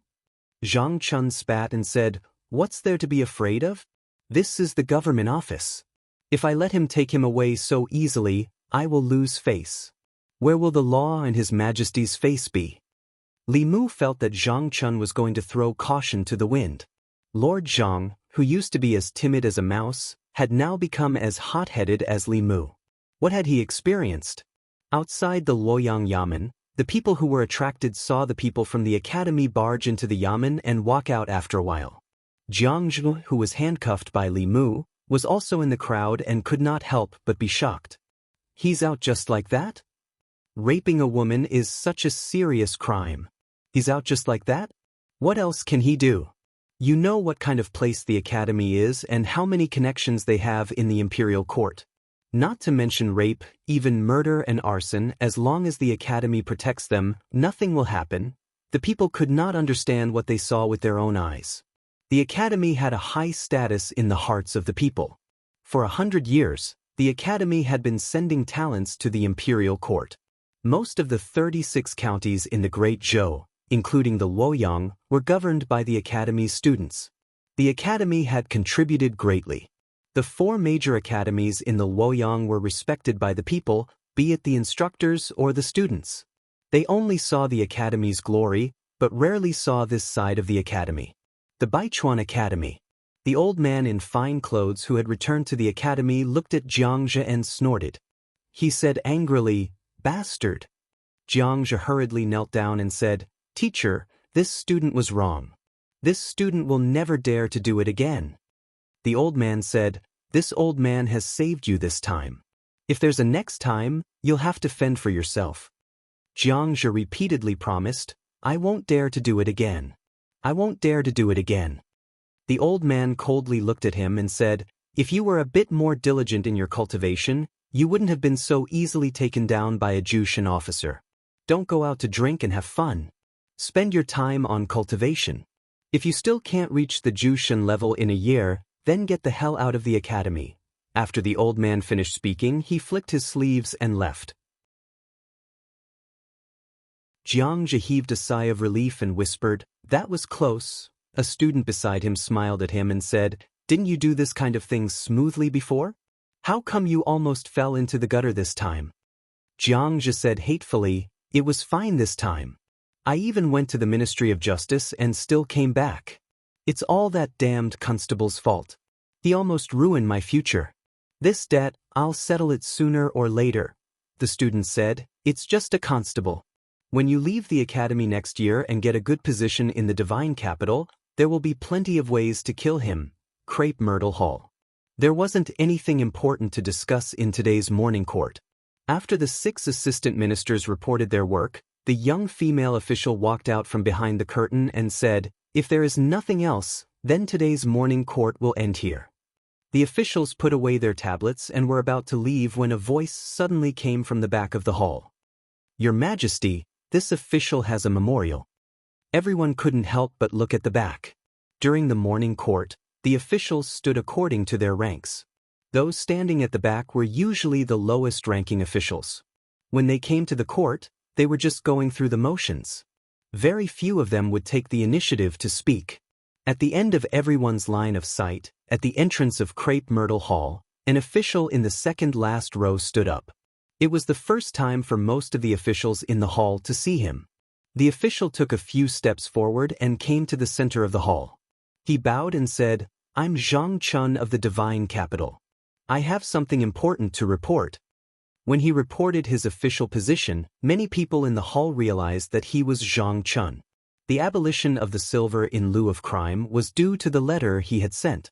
The children of several officials in the hall had all suffered under his hands. He had only been in the Divine Capital for a few months, but he had been promoted twice. He even had the right to discuss matters in the court. He had stepped on these officials. The young female official stood at the top and said calmly, Report. Zhang Chun raised his head and said, Instructor Fang of the Baichuan Academy forced his way into the Yamen 3 days ago and took away a criminal from the divine capital Yamen. This case involves the Academy, so I dare not make a judgment. Your Majesty, please make a decision. As soon as he finished speaking, there was an uproar in the court. No one had expected that Zhang Chun would amaze the world with a single brilliant feat. He had just proposed to abolish the substitute silver last time, and now he was accusing the Academy. No wonder Li Mu of the divine capital Yamen was so arrogant. He had a superior who was even more arrogant than him. It had been so many years since someone accused the Academy in the court. This was the first time. Nonsense. As soon as Zhang Chun finished speaking, an old man wearing a crown stepped forward and said coldly, I'm an instructor of the Baichuan Academy. How could I do such a thing? Behind the curtain, a dignified voice said, Vice President Chen, why do you have to jump to conclusions so early? Whether it's true or not, won't it be clear when Instructor Fang confronts the divine capital Yamen?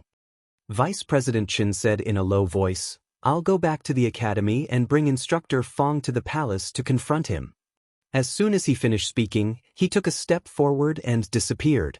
Zhang Chun immediately said, Your Majesty, please summon Arrestor Li Mu of the divine capital Yamen to the palace. He's in charge of this case. He's more familiar with it than I am. He was there when Instructor Fang brought people into the Yamen yesterday. He can testify for me. After a moment of silence, the person behind the curtain said, Mei Wei, bring Li Mu to the palace. As soon as Mei Wei left, Vice President Chen's figure appeared again. At this time, there was another person beside him. It was the old man in the luxurious robe. The old man bowed to the Empress first. Your Majesty, the young female official said, Instructor Fang, the divine capital Yamen said that you brought people into the divine capital Yamen 3 days ago and took away a prisoner. Is this true? The old man in the luxurious robe glanced at Zhang Chun, and his expression changed slightly. He immediately said, I did take away a student from the divine capital Yamen, but that student didn't break the law. The divine capital Yamen ordered people to trick my student out of the academy and forcibly detain him in the Yamen. I heard that I went to the Yamen to rescue him. How can you say that I forced my way in? Zhang Chun sneered and said, Your student raped a woman. I ordered Arrestor Li to go to the academy to arrest him, but he was stopped by the academy. He had no choice but to use a trick to lure the criminal out. Later, you forced your way into the Yamen and took him back to the academy. Is there any falsehood in my words? The old man in the luxurious robe said angrily, My student was just impulsive after drinking. His behavior was a little out of line. The divine capital Yamen shouldn't slander me. Zhang Chun asked, Instructor Fang, do you mean that I can only convict your student if he succeeded in his rape? The old man in the luxurious robe did not answer directly. He said, The students of the academy represent the honor of the academy and the future of the imperial court. If you arbitrarily convict them, where will the academy's face go? Zhang Chun said coldly, Is the face of the academy more important, or the dignity of the great Zhou's law more important? The old man in the luxurious robe tried to slander him, but Zhang Chun slandered him with an even bigger accusation. The two of them were at each other's throats in the palace. At this time, footsteps came from outside the palace again. Li Mu, accompanied by Mr. Mei, walked into the palace. This was the first time he came to the place where all the officials were gathered. His gaze swept across everyone's faces, and then he looked up impatiently. Li Mu had been friends with the Empress for a long time, but he had never seen her before. He did not know if she was tall or short, fat or thin, beautiful or ugly. Suddenly being summoned, Li Mu thought that he would be able to see her face. However, he did not expect that there was a curtain between the Empress and the officials. Li Mu stood there and could not see anything. It was not until Mr. Mei poked him that Li Mu came to his senses. He bowed and said, Divine Capital Yamen Constable Li Mu pays his respects to Her Majesty. No need for formalities. A dignified voice came from behind the curtain. Tell me the cause and effect of this case in detail. This dignified voice sounded very familiar to Li Mu, as if he had heard it somewhere before. He thought carefully but could not remember where he had heard it before. It was not until Mr. May poked him again that Li Mu came to his senses. He looked up and said, 3 days ago, Xianxia, a student of the Baichuan Academy, was listening to music at the Great Music Lane. He was lustful toward a musician and wanted to rape her. The musician called for help and attracted other musicians, so Xianxia did not succeed.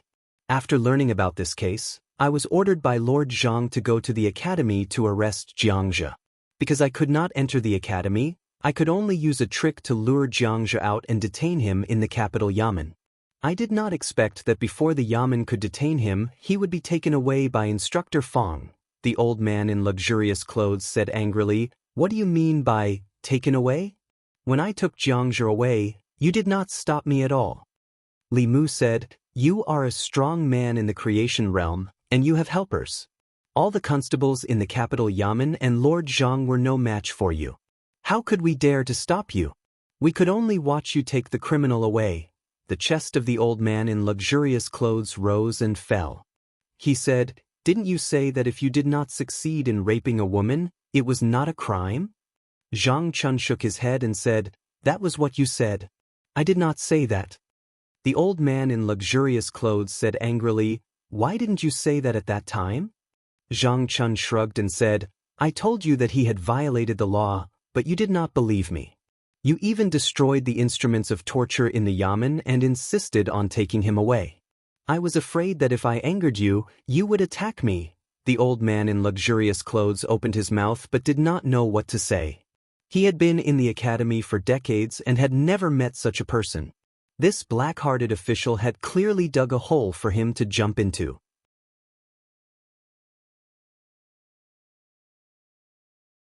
Chapter 242. Instructor Fong was rendered speechless by Zhang Chun's words. The vice-headmaster of the 100 Rivers Academy could no longer sit by and watch. He said, "I believe that the students of our academy would not do such a thing. Your Majesty, please investigate thoroughly and clear the name of our academy." After a short period of silence, the Empress's voice came from behind the curtain. "Since Vice-Headmaster Chen has said so, the case will be investigated by the Luoyang government." Vice-Headmaster Chen raised his head and said, "Your Majesty, the Luoyang government is suspected of framing the academy. The case should not be handled by the Luoyang government." The Empress thought for a while and said, "Then let the Ministry of Justice investigate." The Minister of Justice stepped out and bowed. "Yes, Your Majesty." This was all Li Mu and Zhang Chun could do. Although they had set a trap for Instructor Fong, they could find out whether he had really made a scene in the Luoyang government and snatched Instructor Fong away with the little investigation. It was already the best result that the Ministry of Justice could do a retrial. Li Mu had never thought of bringing down the academy, and it was impossible for him to do so. Overall, the academy's existence had more advantages than disadvantages. Firstly, he wanted to seek justice for Xiaoqi, and secondly, he wanted to vent the Empress's anger. Although the academy was a place to educate people and cultivate talents for the country, it should not be above the law. They should not be on the altar in the human world. Jiangji's case was originally a small case that would not affect the academy. However, Instructor Fong had taken Jiangji away from the Luoyang government in public, which had caused a public outcry. It added a stain to the holy and glorious image of the academy. The young female official stepped out and said, "The court is dismissed." There was an etiquette for the withdrawal of the court. The officials respectfully sent the Empress off. The ones closest to the door, the ones with the lowest rank, had to take 2 steps back and wait for the officials in front to leave first. Li Mu and Zhang Chun stood at the door. Countless eyes swept over them. After everyone had left, the two of them slowly walked out of the hall. Li Mu felt a little regretful. It was not easy to enter the palace, but he did not see the Empress's face. There would be no chance next time. In the imperial garden behind the Ziwei Palace, the young female official said, "This magistrate of Luoyang is quite brave. I can't stand the arrogance of those from the academy in the imperial court." Mr. May also said, "Luoyang's Zhang Chun is neither servile nor overbearing. He's a useful person. We should reward him more as an incentive." The young female official frowned and said, but the speed of his promotion is already very fast. It has never happened in recent years. It is impossible to promote him again. The Empress thought for a moment, then said, give him a chest of pears. Mr. May nodded and said, that's good. There's a box of pears left. The Empress was silent for a moment. Then she asked, there is only one box of tribute pears left? Mr. May said, in Jiangyin County, there are only a few mother trees. They were carefully cultivated by the local government. Every year, there are no more than 10 boxes of tribute pears. After they are sent to the palace, they have to give some to the West Palace. There aren't many left, the Empress thought for a moment, then said, then give me half a box. No, give me 3, Luoyang government. Zhang Chun looked at the 3 boxes of tribute pears sent from the palace. He bowed excitedly and said, thank you, Your Majesty. Mr. May said, I hope that Mr. Zhang will continue to do his job diligently and honestly. Don't let Your Majesty down. Zhang Chun said solemnly, I will remember. After sending off Mr. May, Zhang Chun picked up a tribute pear and took a bite. He said proudly, this pear is so sweet. After leaving the palace, Li Mu went straight to the great music bar. The Ministry of Justice would definitely ask Xiao Qi and the others to investigate the case. He needed to tell them in advance so that they would not panic. When Little Seven heard this, she was clearly worried. She was only a lowly musician and had never experienced such a situation. Li Mu looked at her and comforted her, don't worry. I will go to the Ministry of Justice with you. You are the victim. They should be the ones worried. When Little Seven heard this, she finally relaxed. At the same time, in the Ministry of Justice, Vice President Chen said to the Minister of the Ministry of Justice, this matter concerns the reputation of the Academy. I will leave it to you. The Minister of the Ministry of Justice hesitated for a moment and looked up at him. He said, the behavior of the Academy's students has nothing to do with the Academy. If it is handled impartially, the Academy will not be implicated. If the Ministry of Justice is biased, it will be disadvantageous to the Academy. Vice President Chen, you must think carefully. Vice President Chen frowned. He had just declared that Jiang Zhou was innocent in the court. If the Ministry of Justice overturned it, wouldn't he become a joke? At this moment, the Minister of the Ministry of Justice, Zhou Zhong, said, the Ministry of Justice has the power to decide the case. The girl was not harmed. As long as Jiang Zhou insists that he was rude after drinking and repents, he will be exempted from punishment. Vice President Chen thought for a moment and said, I still don't believe that the Academy's students would do such a bad thing. The Minister of the Ministry of Justice understood what he meant. He meant that the Ministry of Justice would help the Academy regardless of whether Jiang Zhou was guilty or not. He already knew the inside story of this case. With the Ministry of Justice's ability, it would not be difficult to get Jiang Zhou off the hook within the scope of the law. He was from the Baichuan Academy, so he could not refuse. He nodded and said, since Vice President Chen has decided, then let's do it. After that, he looked at the Minister of the Ministry of Justice and said, I'll leave this case to you, Minister Zhou. Zhou Zhong nodded and said, don't worry. Jiang Zhou's case had already caused a certain degree of discussion within a small circle in the past 3 days. In the morning court, the Luoyang ordered Zhang Chun to sue the Academy's instructors. The news that the Empress ordered the Ministry of Justice to reinvestigate the case also gradually spread after the morning court. When people saw that Jiang Zhou was brought to the Ministry of Justice, a large number of people began to gather at the entrance of the Ministry of Justice to watch. Zhu Tsong and Wei Peng, who had been drinking in the fragrance house, were able to enter the Ministry of Justice because of Yang Xiu. They watched from afar in the direction of the court. Yang Xiu said with a serious expression, the minister rarely judges cases in person. Zhu Tsong asked, how will Jiang Zhou be sentenced?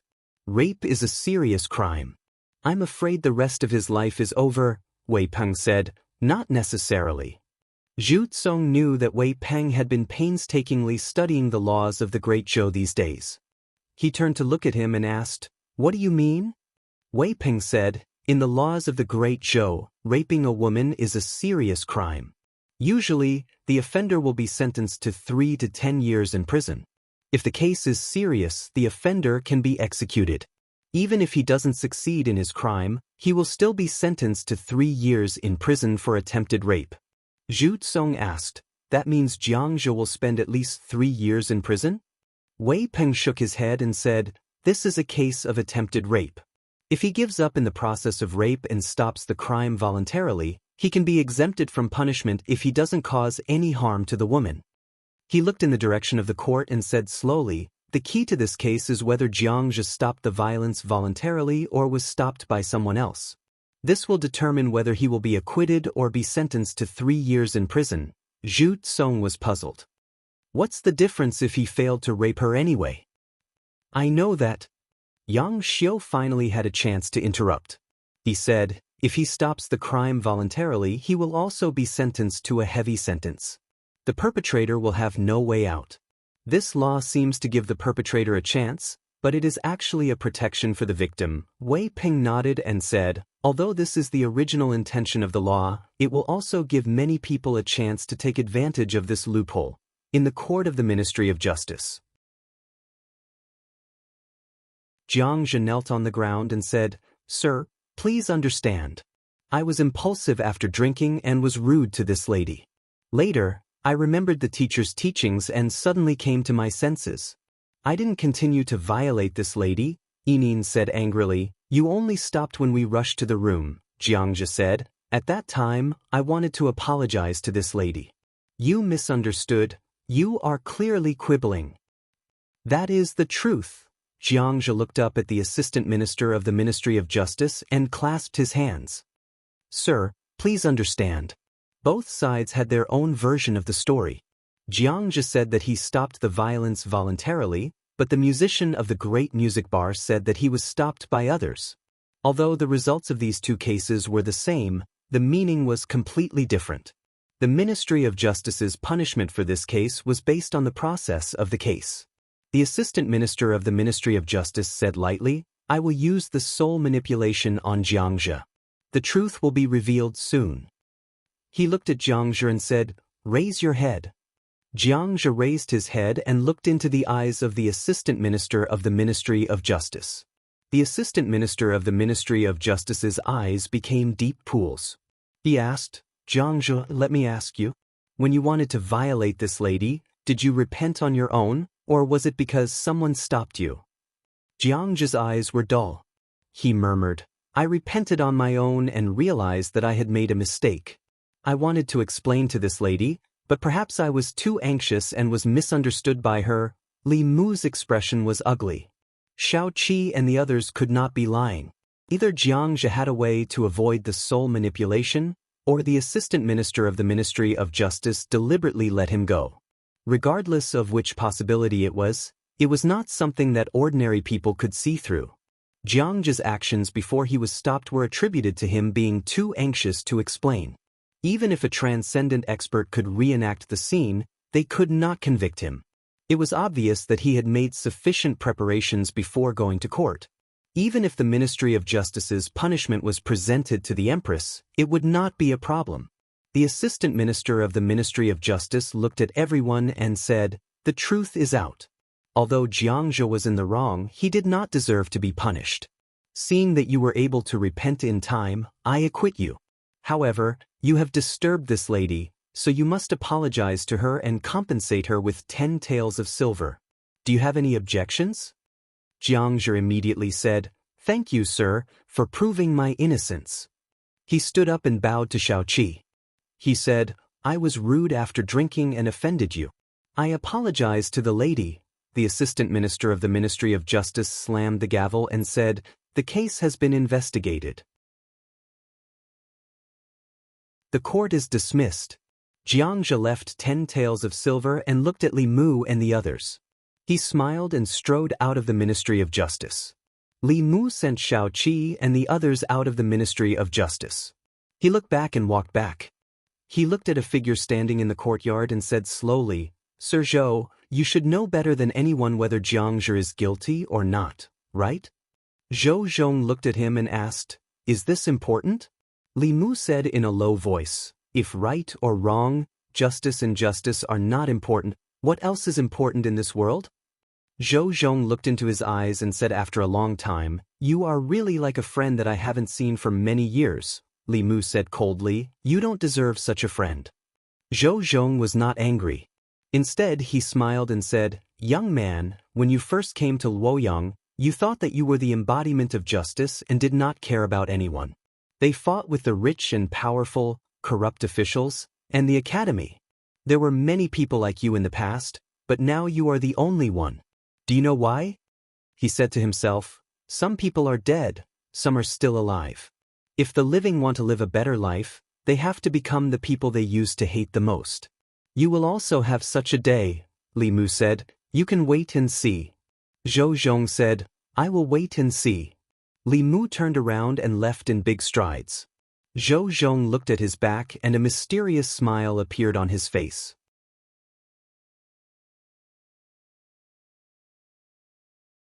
Chapter 243.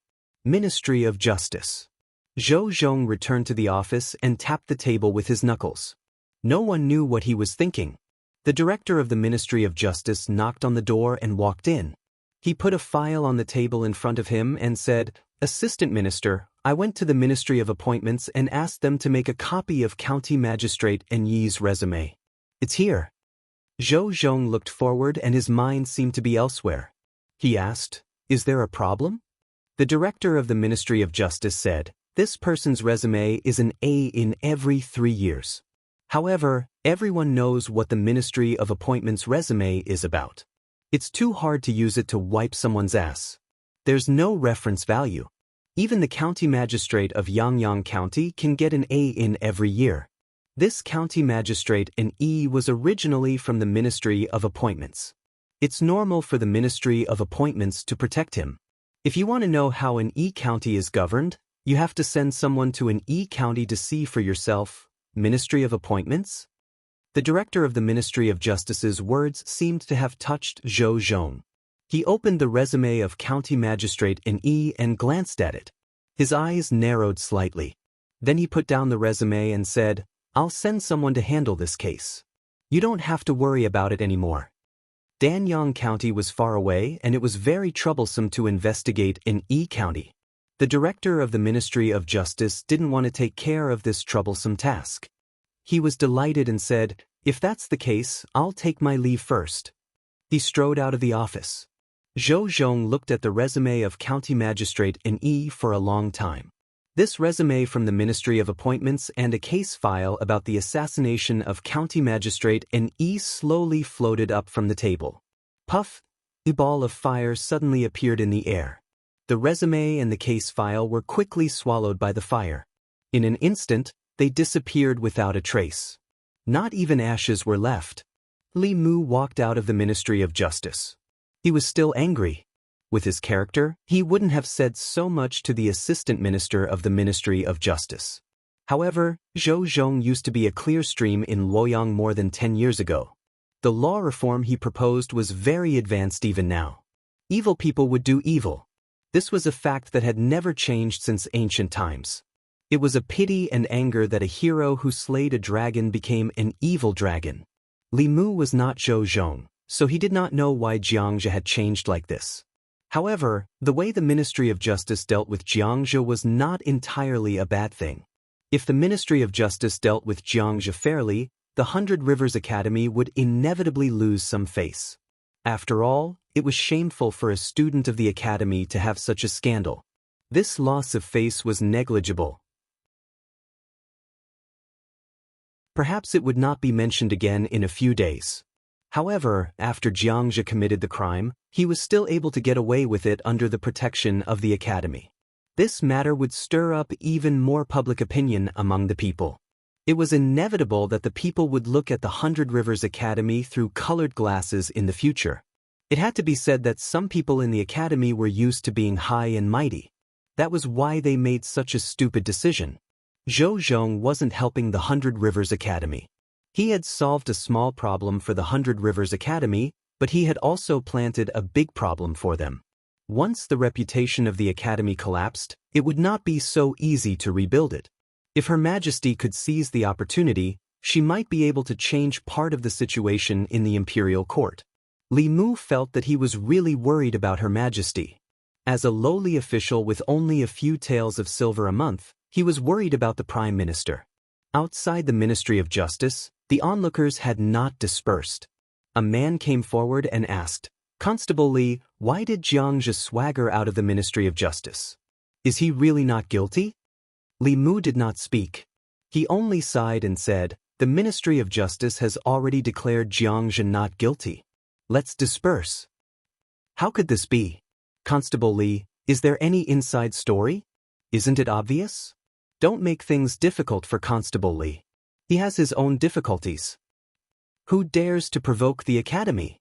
Constable Li might even lose his position. Constable Li has done so much for us. We have to think for him. The people were very dissatisfied with Xianxia's ending. If there was no outside intervention, this dissatisfaction would reach its peak in a short period of time and then slowly fade away. Humans were forgetful. After a few days, if something new happened in Luoyang, these old things would be replaced and forgotten. Li Mu was still brooding over Zhou Zhong's matter. When he returned to the Yamen, he flipped open the law of Zhou and found the laws that Zhou Zhong had advocated. The more he read, the angrier he became. He had advocated the abolition of the silver law of substitution more than 10 years ago. Since the establishment of the Great Zhou, it had pursued the rule of etiquette. Under this rule, the aristocrats and officials enjoyed great privileges. Later, some emperors began to accept the idea of the rule of law, which led to the current situation of rule of etiquette and law. The silver law of substitution was actually to legalize the privileges of the privileged class. Zhou Zhong was resolutely opposed to this practice, thinking that it was an insult to the legal system. The law did not distinguish between relatives and estrangement, high and low. The monarch and his ministers, from top to bottom, high and low, all followed the law. Punishing the wrong did not evade the ministers, rewarding the good did not spare the common man. He wanted to implement a thorough rule of law. In addition, he also pointed out the shortcomings of the academy and suggested that the imperial court should select talents from outside the academy. This could effectively prevent the officials from forming cliques and the academy from interfering in politics. Later he failed. His failure was not surprising. It was because he challenged the officials, the nobles, and the academy. Because of this matter, he was demoted and almost exiled. Seeing this, Li Mu's anger and resentment subsided a little. He could not describe what he was feeling in his heart. Those who held the firewood for the people froze to death in the wind and snow. Those who opened the way for justice died in the thorns. This was the true portrayal of Zhou Zhong. Li Mu did not know what happened later, but it was not difficult to guess based on his current status and power. Zhang Chun strolled in from outside and looked at Li Mu with a proud expression. He asked, "Did His Majesty reward you with anything?" Li Mu shook his head and said, "No." Zhang Chun smiled and then said regretfully, "His Majesty rewarded me with 3 tribute pears. They were much sweeter than the ones I ate from you. Unfortunately, there were only 3. Otherwise, I would have given you one and let you have a taste." Li Mu shook his head and said, "I still have half a box at home. Sir, you can keep it for yourself." Feeling a familiar breath, Li Mu walked outside and saw Mr. Mei walking in from outside the Yamen. The 2 people behind her moved a big box into the yard of the Yamen. Mr. Mei said to Li Mu, "These spiritual jades are from His Majesty." Li Mu quickly walked forward and opened the box. Seeing that it was full of high-quality spiritual jades, he immediately put them into the flask space. After using up all the spiritual jades he got from the county Yamen, he was worried about new ones. He did not expect His Majesty to be so considerate and send them to him so quickly. With these spiritual jades, he and Xiaobai did not have to worry about cultivation resources in a short time. Zhang Chun looked at the box of spiritual jades from afar. He touched the 2 tribute pears in his sleeve and suddenly felt that the one he ate just now was not as sweet as before. Li Mu knew that he was just doing what he was supposed to do. He said embarrassedly, "I didn't do anything wrong." "Why did His Majesty suddenly reward me?" Mr. Mei said. "How can you hide your thoughts from His Majesty?" Are you trying to take the opportunity to make trouble for the Academy so that you can avenge His Majesty? If he did not know that the Empress was a cultivator of the seventh land who could sit in the palace and know everything in the world with a pinch of her fingers, Li Mu would have thought that she had installed a surveillance camera on him. But since they were talking about this, he could use Mr. Mei to tell His Majesty his thoughts. Li Mu said, "It's not entirely a bad thing that the Ministry of Justice covered up for Xianxia." The deputy headmaster of the Baichuan Academy dared to criticize His Majesty in front of the court because of the Academy's high status and high reputation among the people and the court. If the Academy loses its reputation, His Majesty can reasonably reduce the number of students from the Academy who can become officials. If such a scandal happens, how can they refute His Majesty? The Academy's high status was because they had sent many talents to the court and the people trusted them. Once the people no longer trusted them, they would naturally lose their high status. As the ruler of the Great Zhou, the Empress had absolute power. In principle, as long as she wanted to do something, there was nothing she could not do. However, if she acted arbitrarily and did not care about the opinions of the Academy and the officials, it would not be good for maintaining the stability of the court and gathering the people's support. All she needed was a reason. If the Empress took advantage of this and made a fuss, the Academy would lose more than just trust and status. Mr. Mei's eyes flashed with a strange light. He said, "You're right. I'll go to the palace and report to His Majesty." Before she left, Li Mu added, "Remember to remind His Majesty that the impact of Xianxia's incident is limited. The Baichuan Academy has been in Luoyang for hundreds of years and will not lose its reputation so easily. The people will soon forget about this unless someone is fanning the flames and pushing the Baichuan Academy to the cusp of the storm." In the palace. In a hall. The space in the hall fluctuated and the figure of Mr. Mei appeared out of thin air. Her body began to change, gradually turning into another figure. She looked at the real Mr. Mei and said, "You're right. He is indeed loyal to me and smart. If he were in the court, I would feel much better. Think of a way to get him to my side."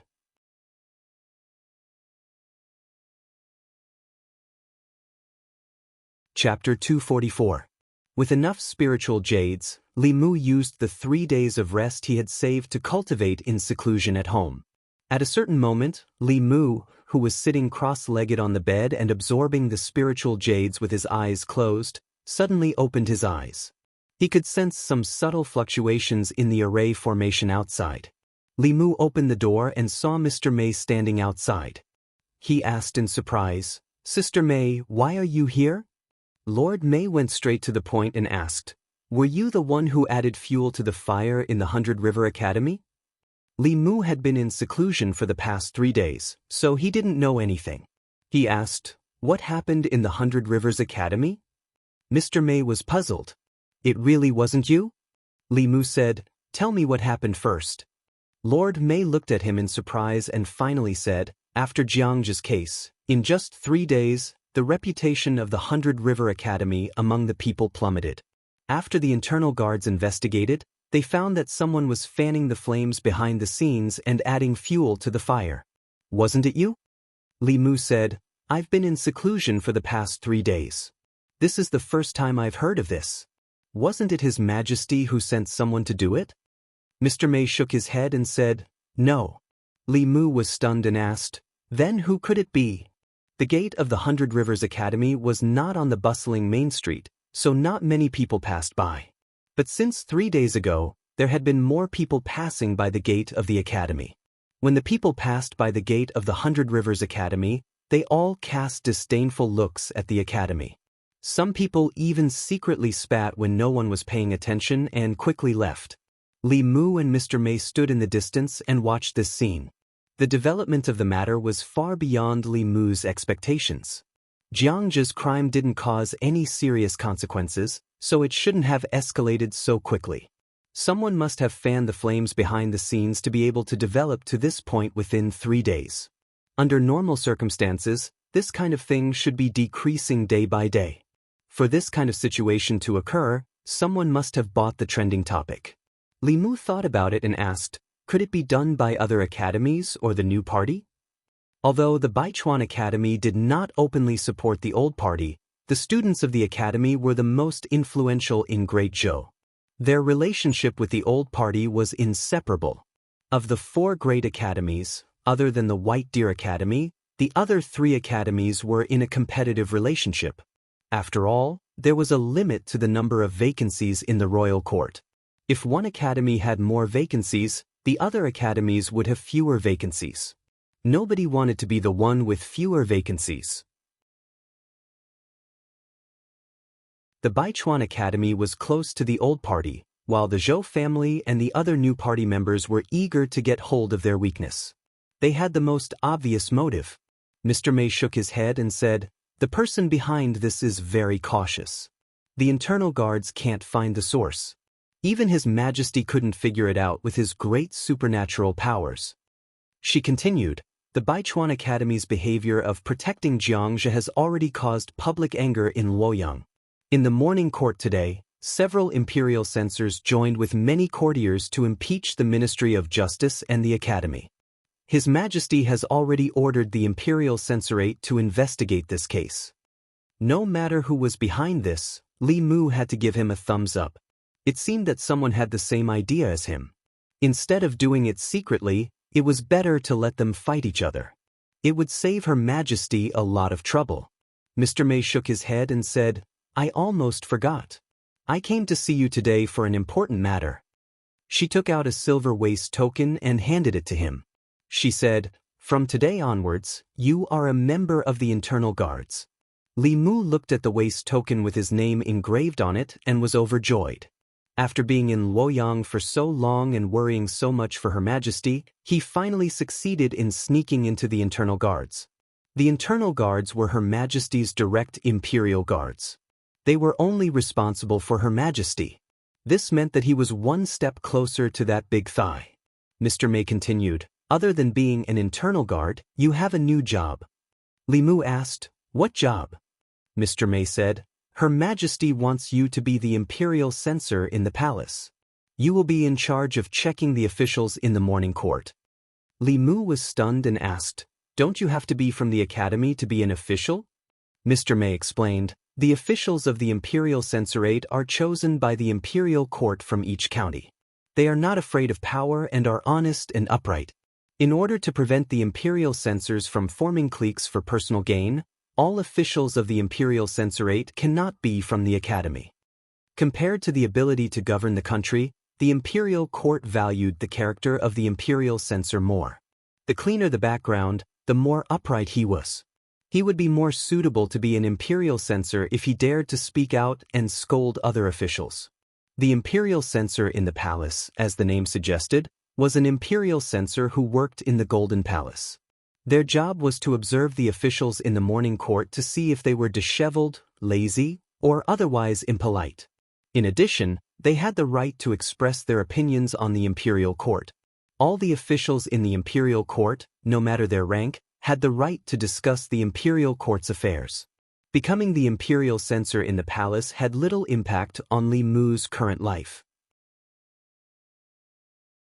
He was still the arrestor of the Luoyang Yamen, but he had to appear in the palace every time he attended the court. He stood in the corner of the palace and observed secretly. Li Mu was confused and asked, "Why did Her Majesty suddenly want me to be an imperial censor?" Mr. Mei said, "Because you are not afraid of the nobles or the academy. She dares to speak out. Her Majesty needs you to speak out in the imperial court." Li Mu nodded and said, "I understand." Baichuan Academy. An old man pointed at Vice President Qin and said angrily, "Are you stupid? You ruined the academy's century-old reputation in order to protect a guilty student. You have to apologize to the academy's past sages." Vice President Chen's face also darkened. He said, "This was originally a small matter. It shouldn't have escalated to this point. Someone must have added fuel to the fire." The old man said angrily, "If you had done things impartially, how could you have been caught?" Vice President Chen said, "I want to know who set us up. This started with the Luoyang prefect Zhang Chun. I have already investigated. Zhang Chun was once a student of the Myriad Scroll Academy. Could this be a trap set by the Myriad Scroll Academy? The old man said, "This is not important. For now, the most important thing is how to restore the Academy's reputation." Even the headmaster, who was in seclusion, was alerted. The headmaster has already ordered Xianxia to be expelled from the Academy and Fang Bo to be stripped of his teaching qualifications. No one is allowed to plead for them in the imperial court. Vice President Chen looked regretful. He gritted his teeth and said, "I understand." Ziwei Palace. 3 days ago, the imperial censor was ordered by the Empress to investigate Xianxia's case. After 3 days of questioning and investigation, the imperial censor finally found the origin of the case. When Xianxia was listening to music at the Great Music Bar, he was lustful towards a beautiful musician in a private room and wanted to violate her. The musician of the Great Music Bar could not bear the humiliation and cried for help. In the end, other musicians were alerted. They broke into the room and stopped Xianxia. It was not as Xianxia said, that he regretted it during the process of violating the musician. The Ministry of Justice misjudged the case because when Xianxia was being tried in the Ministry of Justice, he had a magic weapon given to him by his teacher, Fang Bo. This magic weapon could keep one awake when one's soul was being controlled, thus misleading the officials of the Ministry of Justice. After Xianxia committed the crime, he refused to confess and misled the Ministry of Justice, causing the case to be misjudged. This caused an extremely bad influence in Luoyang. According to the law, Xianxia was sentenced to 10 years in prison. His cultivation was abolished and he would never be employed again. Behind the curtain, the Empress asked Vice President Chen coldly, "Does the Baichuan Academy have any objections?" Vice President Chen lowered his head and said, "Fang Bo and Xianxia have deceived the Imperial Court and the Academy. The Baichuan Academy has already expelled Xianxia from the Academy and stripped Fang Bo of his teaching qualifications. The Imperial Censor has passed the judgment according to the law. The Academy has no objections." The Empress said in a dignified voice, "Xianxia's case has caused a bad influence. The Academy cannot escape the blame. This year, the quota for students of the Baichuan Academy to become officials will be reduced by half." Vice President Chen's lips moved, but he did not speak in the end. Such a scandal had happened in the Academy. At this moment, he had no face to refute.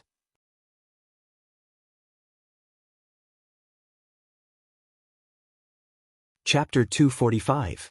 It was rare for the Academy to lower its head in court, but the Empress didn't stop there. The Empress's voice continued to come from behind the curtain. For more than 100 years, all the officials in Great Zhou, from the imperial court to the counties, have been taken over by the Academy. From the Baichuan Academy, it can be seen that the students of the Academy need to be improved. There are also stubborn problems within the Academy. I think it's debatable whether all the officials in the imperial court will be produced by the Academy in the future. As soon as the Empress said this, all the officials were shocked. Her Majesty had long wanted to change the status quo of all the officials in Great Zhou coming from the Academy. She obviously wanted to use the Baichuan Academy's incident as a pretext to make a fuss. Immediately, a few people stood up and objected. "Your Majesty, you can't do that. The Academy was created by Emperor Wen. The 4 academies have maintained Great Zhou's stability for 100 years. Once it's changed, it will inevitably cause turmoil in the imperial court. Outside Great Zhou, the demon nation is watching covetously, and the ghost realm is not peaceful. The other nations seem to be obedient, but they all have their own agendas. Within Great Zhou, there is also a demon sect that often causes trouble. If the imperial court is in turmoil, it will inevitably give them an opportunity. If your Majesty insists on doing things your own way, you may cause Great Zhou to fall into a quagmire, and your Majesty will also become a sinner." The people who spoke were all from the Baichuan Academy, Qingyun Academy, and Myriad Scroll Academy, including Vice President Chen of the Baichuan Academy. The other 2 academies were happy to see the Baichuan Academy's reputation being damaged, but in the face of this matter, the 3 academies maintained a tacit understanding. The Empress didn't respond to the people from the Academy. Instead, she asked, "What do you think?" The imperial court was silent. Although there were some disadvantages to the Academy's existence, on the whole, the advantages definitely outweighed the disadvantages. Since the time of Emperor Wen, the Academy had been in existence for 100 years. It had continuously sent talents and played a very important role in maintaining the stability of Great Zhou. Her Majesty wanted to remove the Academy's privileges because she wanted to break the situation in the imperial court and concentrate power in her hands. This would completely overturn the situation established by Emperor Wen. No one could predict the future of Great Zhou. For most of the officials in the imperial court, the position of the Empress did not last long. The throne of the Great Zhou would eventually be handed over to either the Shao clan or the Zhou clan. While the Empress was on the throne, it was not suitable for bold and decisive reforms, which would be detrimental to the stability of the country. After the Empress spoke, none of the officials responded, and the atmosphere in the hall gradually became awkward. This was not the first time such a thing had happened.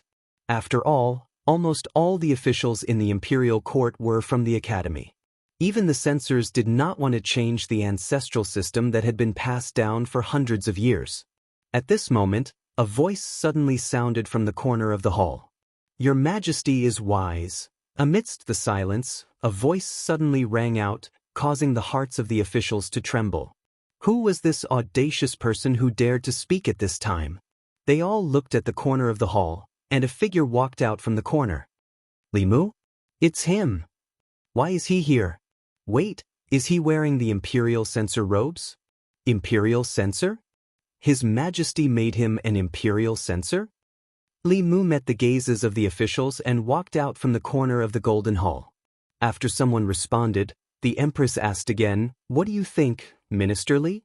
The way the Empress addressed Li Mu made all the officials in the imperial court dumbfounded. Her Majesty had always addressed the officials in the imperial court as Minister Zhang, Minister Li, and other ministers. When had she ever used Minister Li? This special form of address clearly indicated that this newly promoted imperial censor was a trusted aide of Her Majesty the Empress. Li Mu walked to the center of the hall, cleared his throat, and said, "Your Majesty is wise. I also think that the academy system established during the reign of Emperor Wen was a great policy 100 years ago.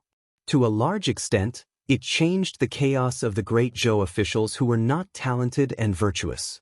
In the past 100 years, the Great Zhou has been developing continuously. This system can no longer meet the needs of the imperial court.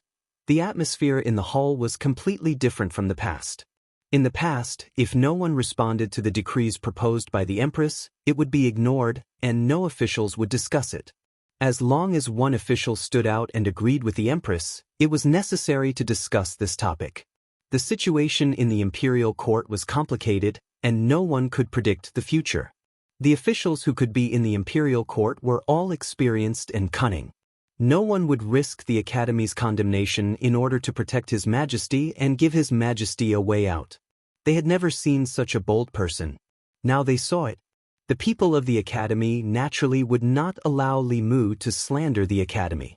Vice President Chen said, "You are just an imperial censor. How dare you speak so arrogantly? The Academy has provided so many talents to the imperial court every year. Why can't it meet the imperial court's needs?" Talents?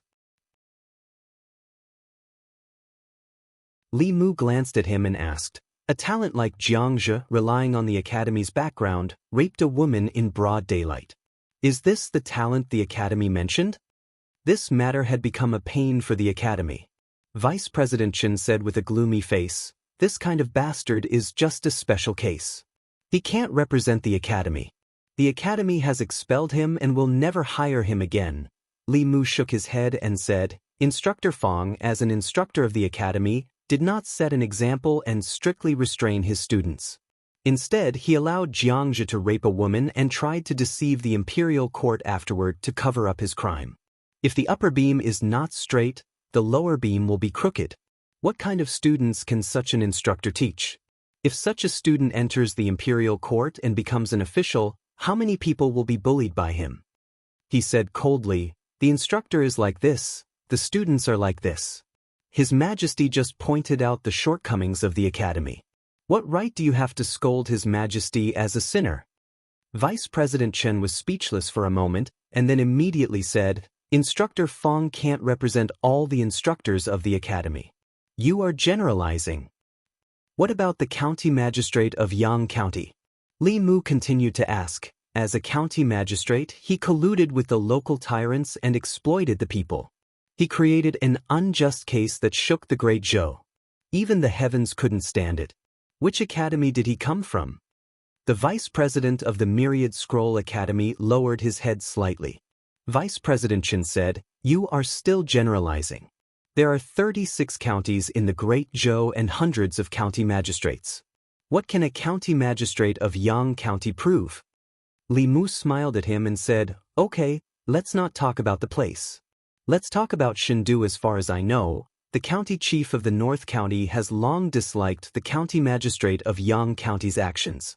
He has submitted many memorials, but the evaluation of the county magistrate of Yang County by the Ministry of Personnel every year is A+. Because of this, the county magistrate of Yang County is even more unscrupulous and can do whatever he wants. This kind of corrupt official can be A+, the highest grade. Are the officials sent by the Academy to the Ministry of Personnel all blind and deaf? The Minister of Personnel's face was livid. The faces of the officials of the Ministry of Personnel also alternated between green and white. In front of His Majesty and hundreds of officials, they could only endure being scolded in their noses. This was because what he said was the truth. The county magistrate of Yang County was the brother-in-law of the Assistant Minister of Personnel. The Assistant Minister had personally instructed, so who would dare to make things difficult for him in the evaluation? The officials were silent. Who didn't know about the problems of the Ministry of Personnel? Who didn't know?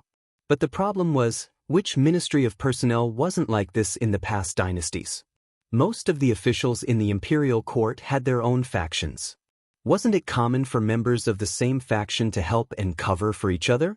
The Ministry of Personnel controlled the evaluation and promotion of officials in the Great Zhou. It was normal for them to give the brother-in-law of the Assistant Minister of Personnel an A+.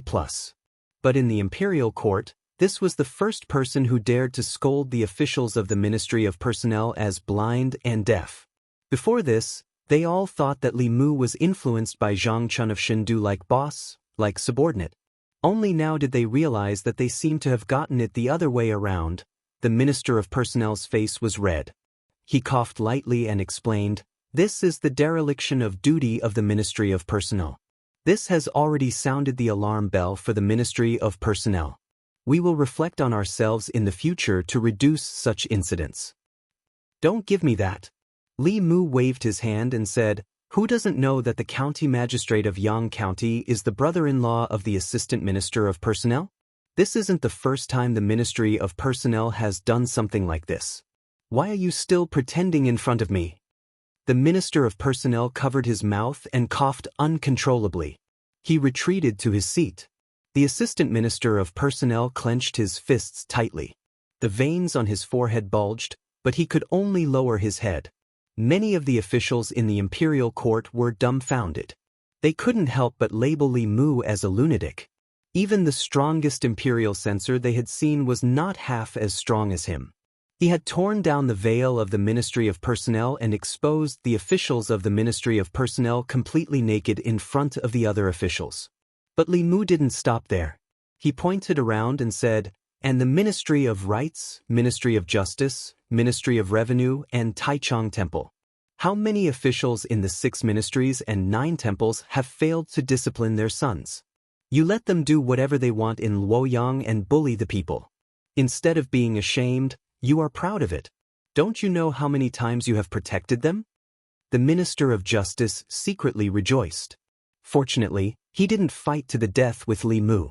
Instead, he chose to build a good relationship with him. Otherwise, he might have been called out by Li Mu in the Golden Palace like the Assistant Minister of Personnel. Li Mu looked at the people from the Academy and said, These are the talents that the Academy sent to the Imperial Court. Are you going to say that these are special cases? Then you have too many special cases. Vice President Chen and the others were finally speechless. This had just happened in Luoyang. Li Mu's subordinates had beaten up many officials' sons. He even forced the officials involved to change the silver law of substitution. The officials were silent. Li Mu continued, "I won't say more. The officials from the academy have formed cliques in the imperial court and are hostile to each other. Can't you see that?" His loud voice echoed in the Golden Palace. Even the giants standing at the front couldn't help but notice him, because he was too talkative and dared to say it. He had broken the rules that the officials had tacitly agreed to. He had exposed the things that the officials wouldn't normally talk about. He had torn down the veil of the entire imperial court. Throughout history, those who dared to break the rules like this had all died without a complete corpse. Li Mu scanned the faces of the people from the academy one by one and said, "Look at what you have done. His Majesty is wise and has the world in mind, but you only think about your own interests. What right do you have? What right do you have to reprimand His Majesty? Don't you feel ashamed when you reprimand His Majesty?"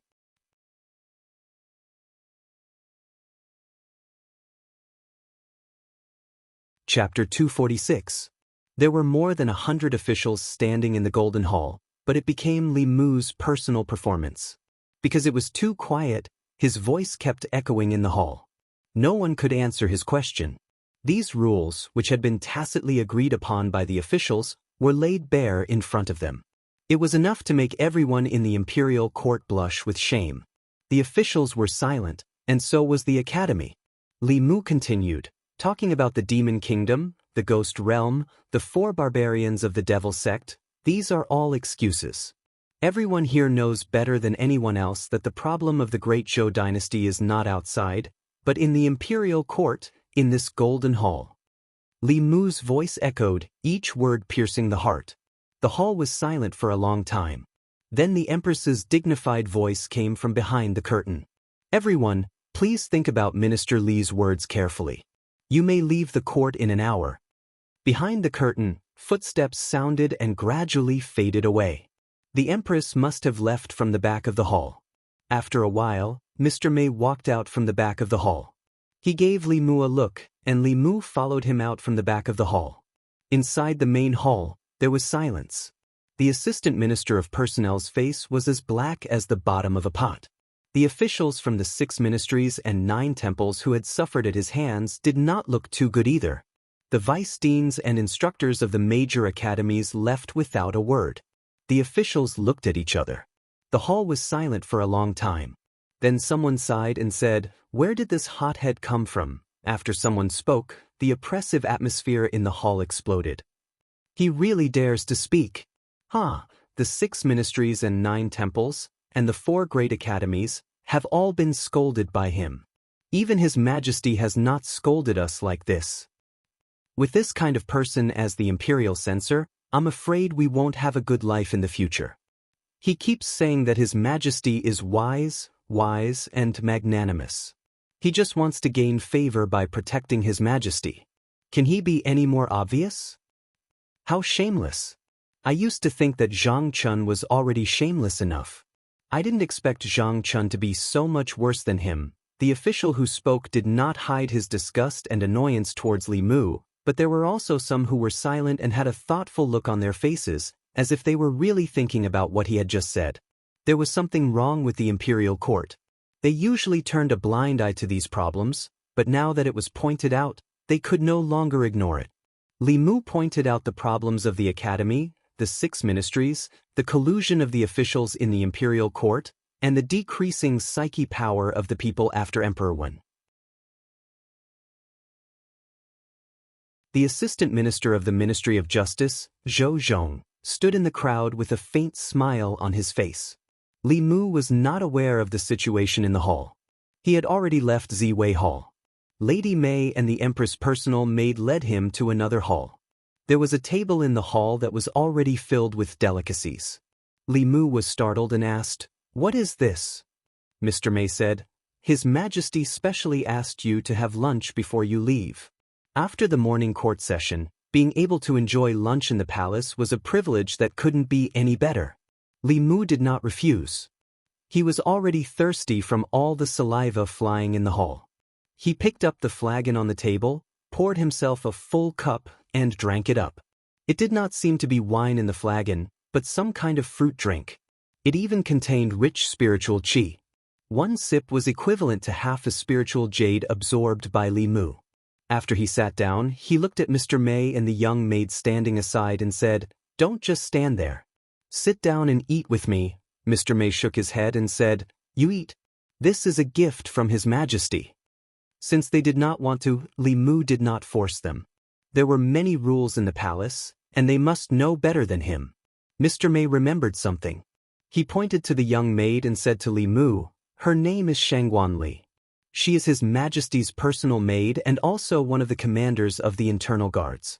All the internal guards in the palace are under her command. You are on duty in front of the hall, so you are also her subordinate.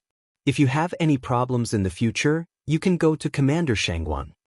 Shangguan Li's initial prejudice against Li Mu had disappeared without a trace. She looked at Li Mu lightly and said, "Just call me boss." Li Mu saluted her with his fists and said, "Greetings, Commander Shangguan." Shangguan Li glanced at him and left. The word boss had a special meaning to him. Li Mu would not call her that casually. This Commander Shangguan was at most a few years older than him, but she also had the cultivation of the fifth realm. It must be because she was the Empress' personal maid. Her Majesty the Empress was so generous. If she could become her personal little jacket, she would definitely receive many benefits. She was able to advance to the creation realm at such a young age. Sooner or later, Li Mu would replace her position and become the Empress' closest jacket. Mr. May walked to Li Mu's side and asked, "Do you have any conflicts with Ali?" Li Mu shook his head and said, "It was the first time I saw her. But before the morning court, she looked at me with an unfriendly gaze." Lord May knew the reason and said, "Maybe it's because you weren't familiar with each other at that time. You're all His Majesty's internal guards and you're his subordinate. You'll get to know each other better in the future." After Shangguan Li left, the atmosphere in the hall became much better.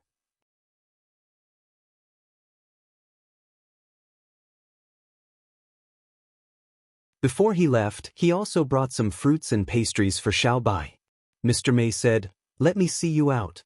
This place is very close to the West Palace. You can't wander around. If you offend the concubines of the previous emperor, Her Majesty will be in a difficult position." Li Mu was escorted out of the harem by Mr. May. When he passed by Ziwei Palace, he happened to see hundreds of officials coming out of the palace. Li Mu was walking behind. When he saw Zhang Chun, he hurriedly said, "Sir Zhang, wait for me." Hearing the familiar voice behind him, Zhang Chun's footsteps quickened. Li Mu quickly caught up with Zhang Chun and said, "Sir Zhang, why are you walking so fast?" Zhang Chun hurriedly said, No, Sir Li, don't call me sir in the future.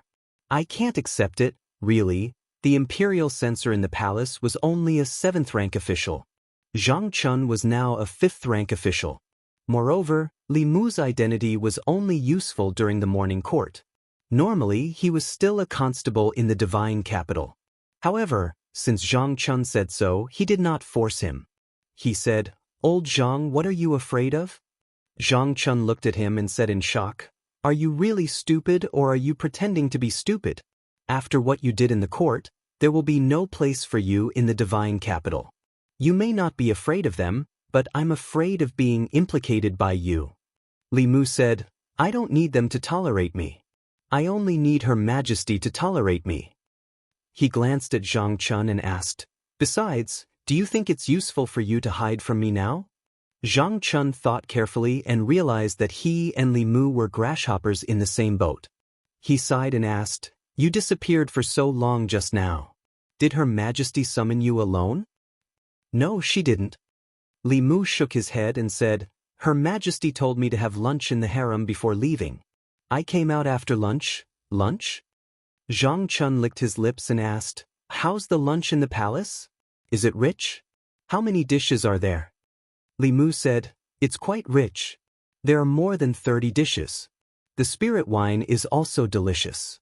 One sip and the wine is wrapped in spirit qi." Zhang Chun's throat moved.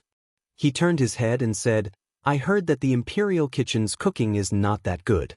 I still prefer the home-cooked food my wife makes. Li Mu felt the same. He said, I also like the food my wife makes. Zhang Chun was stunned. You have a wife? Li Mu nodded and said, you met her in Yangqiu County. She's Lady Lu from the Yunyan Pavilion. However, she's still in the North County and won't come to the Divine Capital until a few days later. Zhang Chun had a deep impression of the beautiful manager of the Yunyan Pavilion. He sighed and said, why do all the good things happen to you? Li Mu was taught and influenced by Li Si.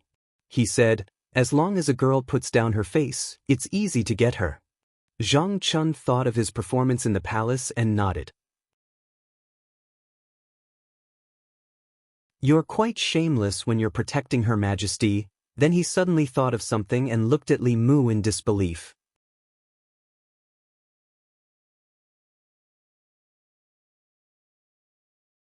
Chapter 247. Zhang Chun suddenly felt that he had unwittingly discovered a huge secret. The Empress had ascended the throne for 3 years, but she had never revealed who she would pass the throne to. The Shao clan and the Zhou clan.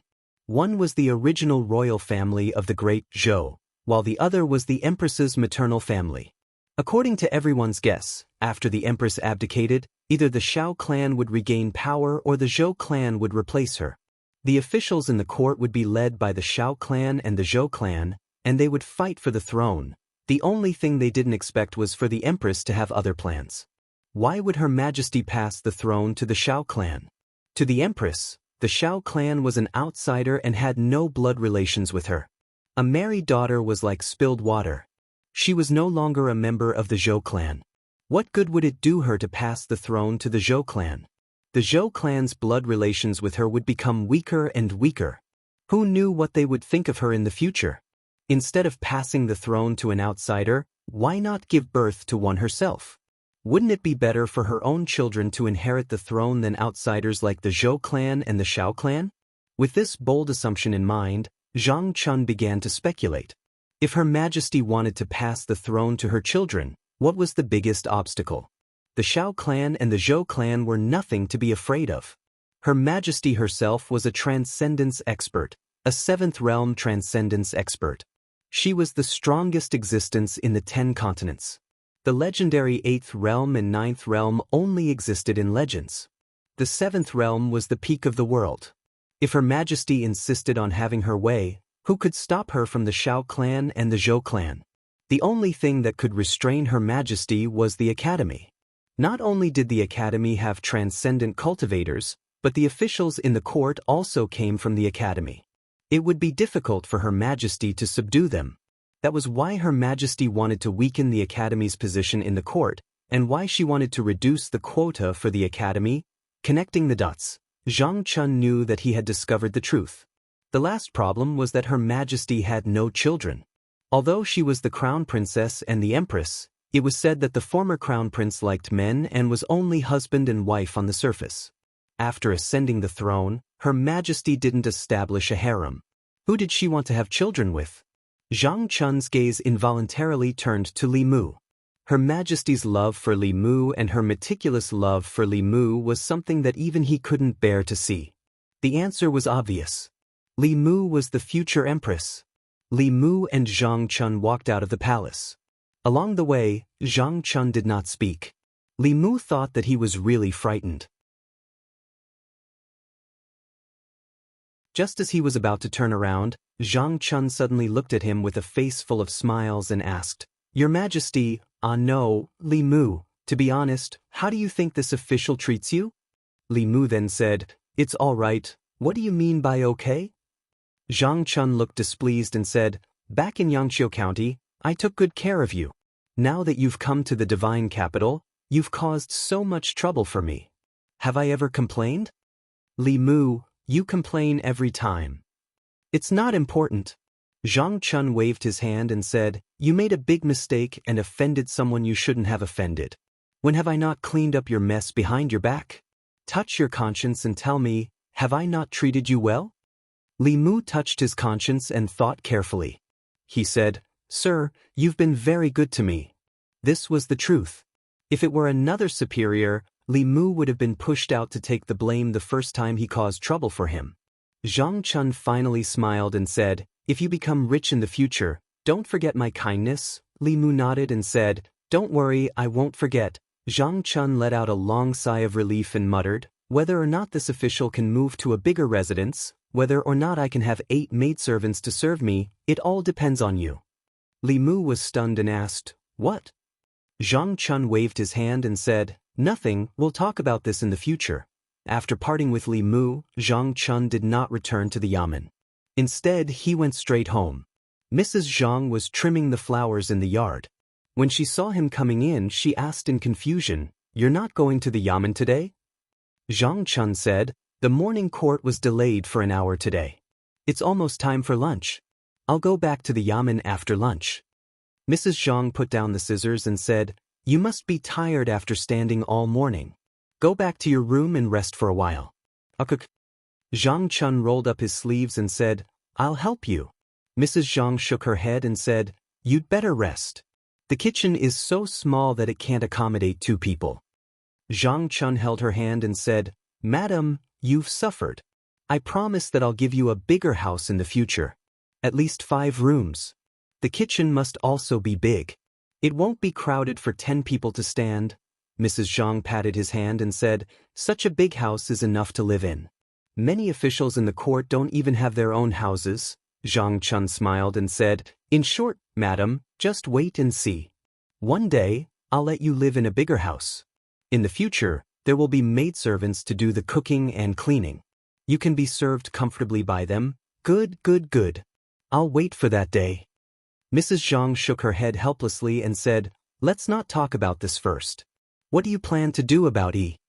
Zhang Chun asked, "What's the matter with E?" Mrs. Zhang said, "E will be 20 next year. She hasn't found a husband yet. You're not worried, but I am. When I was her age, I was already pregnant with her." Zhang Chun shook his head and said, "What's the hurry? In the past, I didn't like any of the people who came to propose marriage. Now that we're in Luoyang, they don't like us." Mrs. Zhang said, "I think that Li Mu under you is not bad. He's handsome and sure." Before she could finish her words, Zhang Chun covered her mouth. Zhang Chun widened his eyes and looked at her in horror. He said, "Put away your bold idea.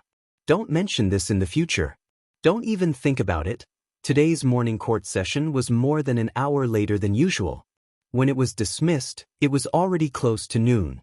Many officials were like Zhang Chun. After leaving the palace, they did not return to the yamen. Instead, they chose to go home. Most of the officials in the court did not have their own houses in Luoyang. They lived in the government offices and made do with their 2 meals a day. There were also some officials who lived in the North Court, which was not far from the palace. They could have lunch at home. When the assistant minister of the Ministry of Personnel returned home, he locked himself in his study with a gloomy expression. The servants in the house did not know what happened. They only heard the sound of porcelain shattering in the study.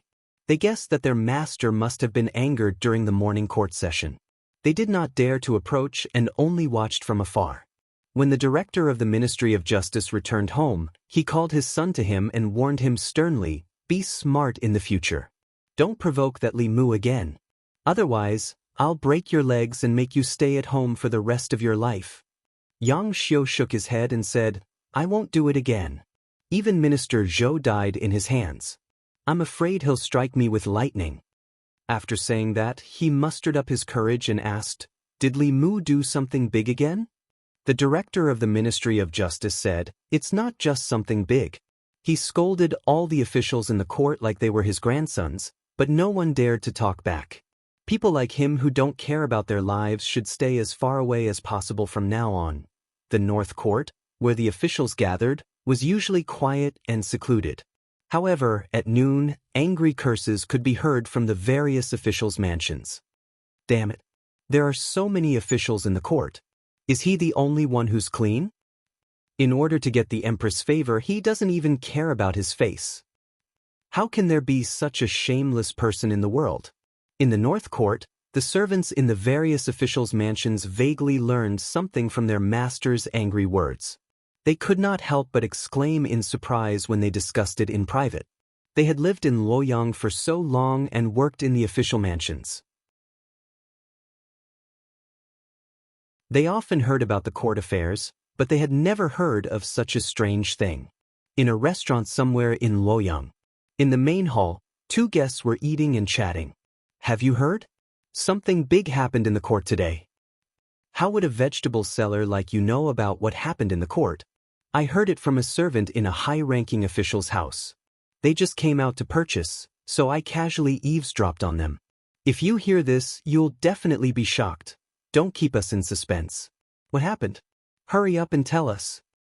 "Hee, I heard that someone scolded all the officials and even the academy during the morning court. He scolded the academy's students and instructors for being immoral. He pointed at the assistant minister of personnel's nose and scolded him for harboring his relatives. He scolded the officials from the 6 ministries and 9 temples for not teaching their children well. He also scolded the officials from the academy for forming cliques for personal gain. How can someone be so bold? Does he not want his head anymore? There really is someone who is so bold.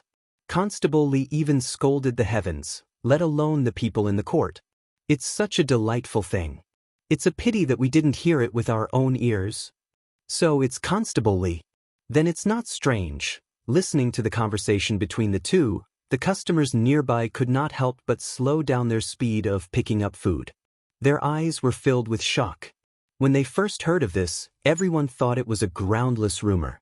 However, when they left the restaurant and realized that there were many people in the divine capital spreading the news, even those who did not believe it at first could not help but believe it a little. Although they only heard about it from the mouths of others, countless people could not suppress the surging passion in their hearts every time they imagined the scene in the morning court. The children of the officials bullied others and the people. They did whatever they wanted, but the people did not dare to speak up.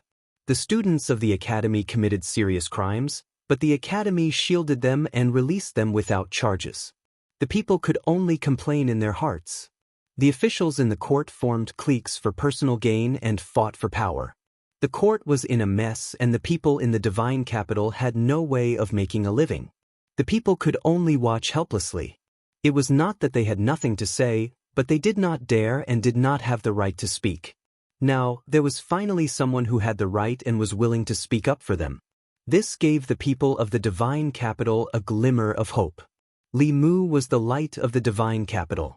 The Li residents. Li Mu was feeding Xiao by moves. Suddenly, he raised his head and looked outside. He felt an extremely powerful psyche power aura from the street in the distance.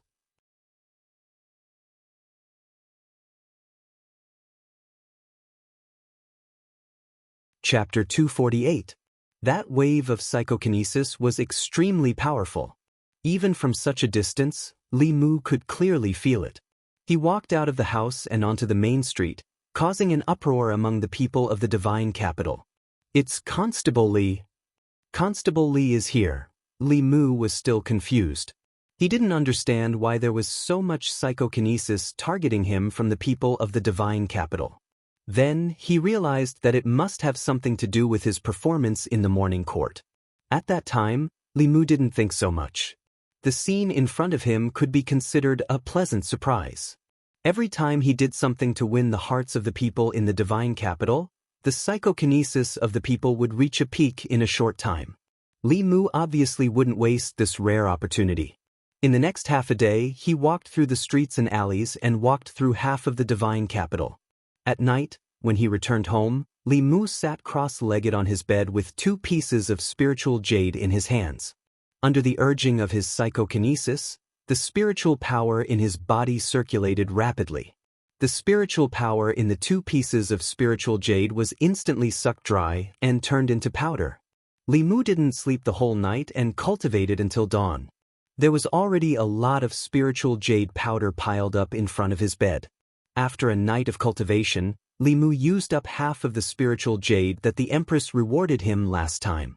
If he could obtain so much psychokinesis every day and have the support of a steady stream of spiritual jade, it wasn't impossible for him to reach the upper realm before the age of 30. Unfortunately, spiritual jade was hard to find and psychokinesis was even harder to obtain. Only the royal family could take the psychokinesis of the people of the Great Zhou and condense it into Emperor Qi to directly create a seventh realm powerhouse. Even so, this process would take at least 10 years or even decades. In terms of cultivation alone, Li Mu was very close to the peak of the Zhen realm. However, it wouldn't be easy to break through to the next realm. Some people reached the Zhen realm before the age of 30, but they couldn't achieve remarkable power in their lifetime. In addition to the accumulation of spiritual power, the breakthrough of a major realm also required opportunities. Without a doubt, Li Mu's opportunity was Lu Hanyan. Unfortunately, she was far away in the north region. The two of them were thousands of miles apart. However, even if there was a chance to break through now, Li Mu did not dare to touch it lightly. His mana was growing too fast, and his foundation was not stable. It was easy for his inner demons to invade him, and when he was advancing, it was the easiest time for the inner demons to invade him. Before he completely settled the woman in his dreams, Li Mu did not dare to try. Speaking of the woman in his dreams, she had not appeared for a long time. Although Mr. May had told him not to worry and to let nature take its course, Li Mu could not be at ease when it happened to him and was out of his control. It was a pity that he didn't have a chance to meet Her Majesty other than the morning court assembly. Otherwise, he could ask Her Majesty how to suppress and eliminate his inner demons. As a level 7 cultivator, this should be a simple matter for her. Although Li Mu had become an internal guard, he was still quite a distance away from becoming the Empress's personal guard. If he wanted to get more benefits from her, he first had to know what Her Majesty wanted. According to Mr. May, what Her Majesty wanted was the faith of the people in the Great Zhou. She wanted to gather the faith of the people in the Great Zhou's 36 counties and create the next Emperor's Qi as soon as possible. But according to Li Mu's understanding, the thing called Emperor's Qi by the royal family was actually the spirit of faith. It could allow an ordinary person to have the cultivation of the upper realm overnight. It could steal the fortune of heaven and earth and go against the heavens. The difficulty of this was obvious. This required 36 commoners to visit the state temple frequently, and after decades of accumulation, a strand of Emperor's Qi could be formed. The strand of Emperor's Qi that the Empress had was the accumulation of 2 generations of Zhou dynasty emperors for nearly half a century. Now, the Empress had only been on the throne for 3 years, and the next strand of Emperor's Qi was still far away. Li Mu still had a lot of doubts in his heart. As an upper realm cultivator, Her Majesty could do whatever she wanted. If she didn't want to be emperor, she could just not do it. With her strength, no one could force her, unless there was some secret that Li Mu didn't know. These weren't that important to Li Mu. He just needed to know that whatever Her Majesty wanted, he would give her. To obtain a continuous and stable faith of the people, as long as the people of the Great Zhou lived in peace and contentment, lived prosperous lives, and didn't have to worry about not having enough to eat, they would naturally be convinced by the imperial court and Her Majesty. This was simple to say but extremely difficult to do. It was necessary to create a prosperous Great Zhou to win the hearts of the people and shorten the time needed to condense the Emperor's Qi. This was a long-term thing that couldn't be done overnight. The most important thing now was to help Her Majesty get rid of the control of the 4 academies. For more than 100 years, the important officials of the imperial court had all come from the 4 academies, which led to the current situation of the imperial court.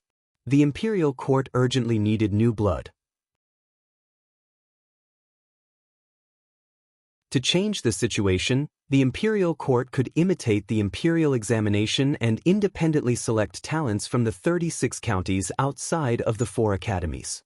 It even required the students of the 4 academies to pass the imperial court's selection exam before they became officials, completely taking back the imperial court's power to select officials. Of course, it wasn't easy to completely change the situation of the imperial court. Jiang's incident only damaged the reputation of the 100 Rivers Academy. Li Mu spoke bluntly in the Golden Palace, but the 4 academies wouldn't give up their power just because of Li Mu's words. The Empress and the 4 academies were in a state of balance. Although this world respected the strong, The imperial court's affairs could never be resolved simply by force, unless Her Majesty could break through to the 8th realm. If she could reach the 8th realm, disbanding the 4 academies would be just a matter of a word from her. There was no need to find any extra reasons. However, she couldn't do this at the moment. Xianxia obviously couldn't represent the entire Hundred Rivers Academy, and it wasn't enough for Her Majesty to make a move on the Hundred Rivers Academy, let alone the other academies. Li Mu couldn't find any other way to break through at the moment. He walked out of the house and prepared to patrol the areas that he didn't have time to patrol yesterday to absorb telekinesis. If he didn't need it for a while, he could store it in his body. In the Imperial Court, Li Mu found that the few censors of the Censorate and a small number of officials in the Imperial Court had very thick telekinesis. They were all ordinary people who had never cultivated before.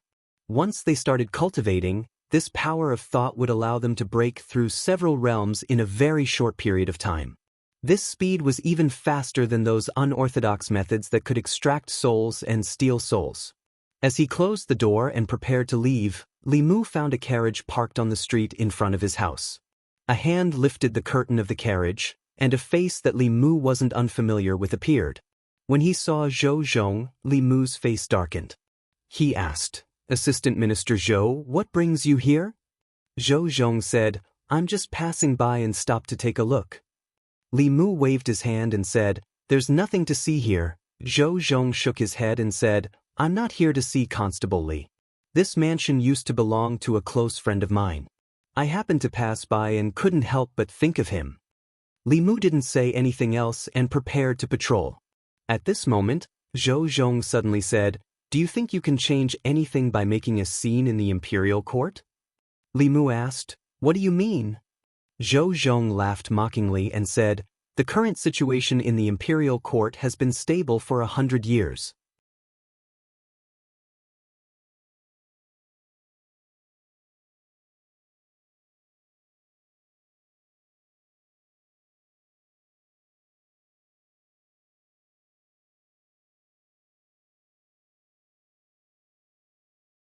Li Mu took out his waist tag. His name and position were clearly engraved on it. The middle-aged man stared blankly at the token in Li Mu's hand. Even if he stayed in his house and never left, he had still heard of Li Mu's name. When the master's servants went out to buy things, they would often bring back news about Li Mu.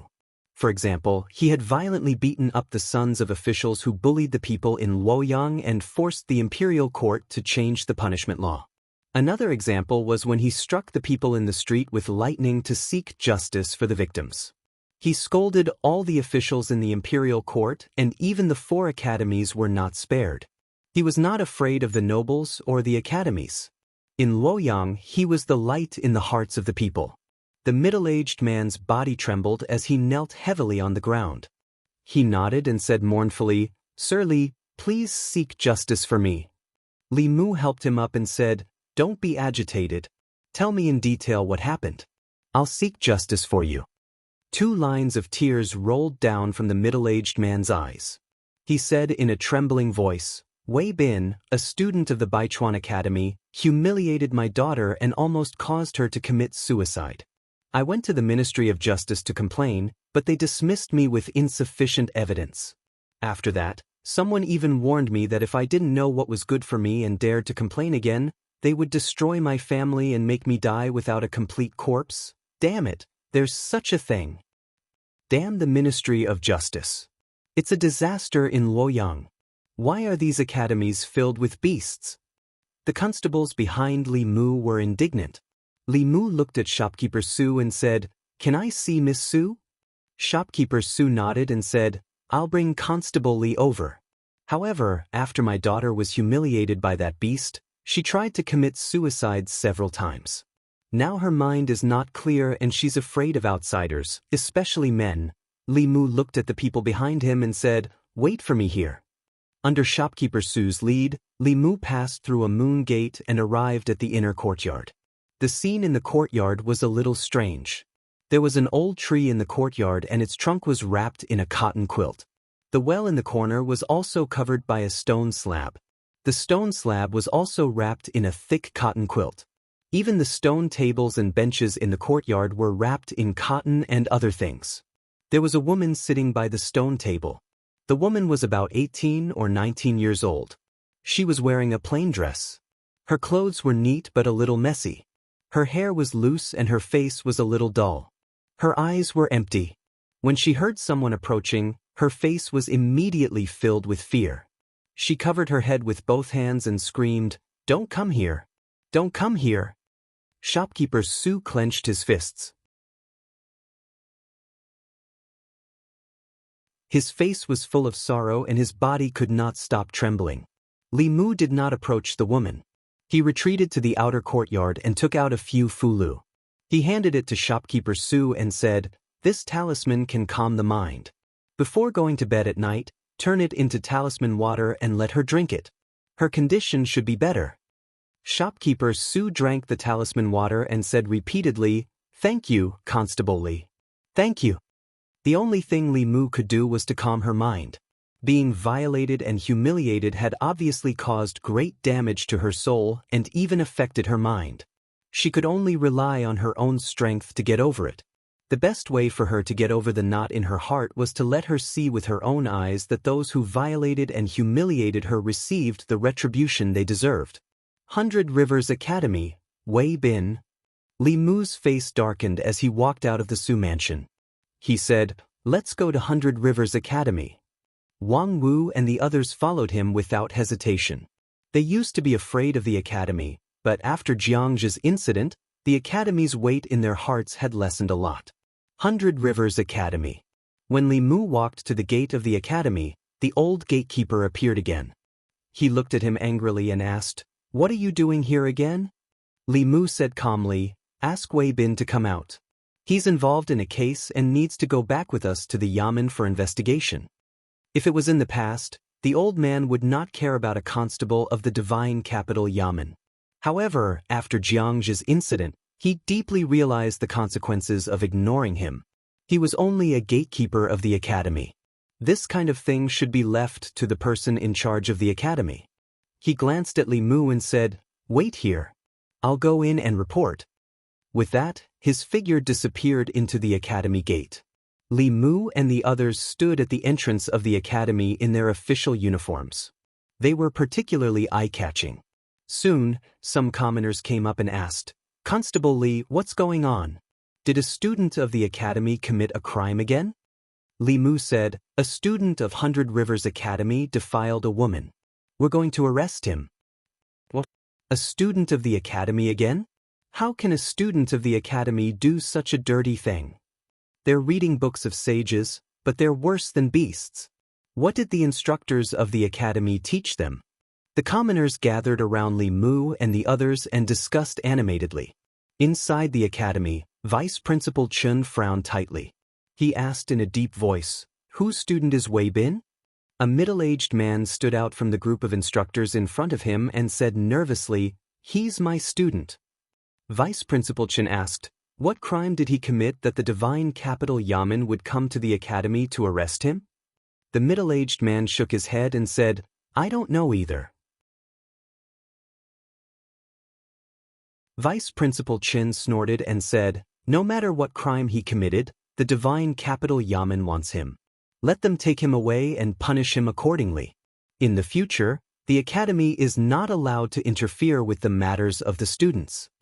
The middle-aged man thought for a while and asked, "But won't this damage the academy's reputation?" "What reputation does the academy have?"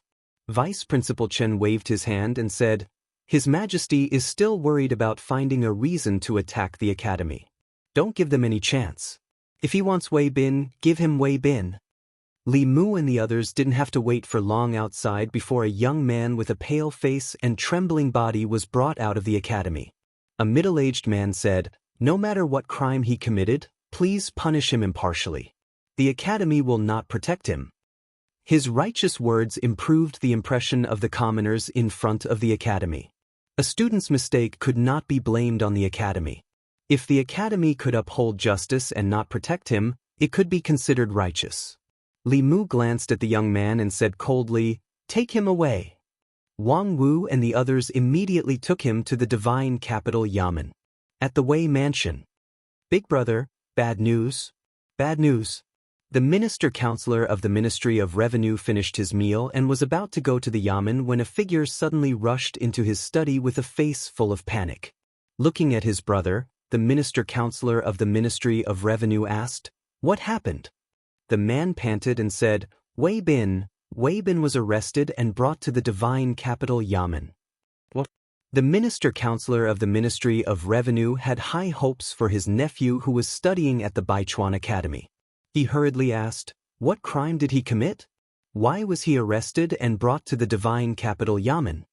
The man lowered his head and said, He once raped a girl.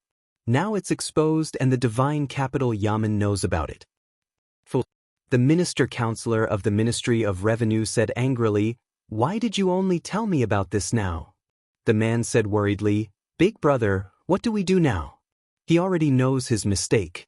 The divine capital yamen won't sentence him to death, right? I'm not very clear about the law. I'll go ask Pin." The minister-counselor of the Ministry of Revenue walked out of the study and into another courtyard. In the middle of the courtyard, Wei Peng was bent over a stone table, reading. Hearing the noise, he turned his head and asked, "Father, second uncle, is there something you need from me?" The minister-counselor of the Ministry of Revenue said, You're familiar with the law. What's the sentence for raping a girl?" Wei Peng was stunned and asked, "Why are you suddenly asking this? Did second uncle rape a girl?" The minister-counselor of the Ministry of Revenue said, "Don't ask too much. What's the sentence for raping a girl?"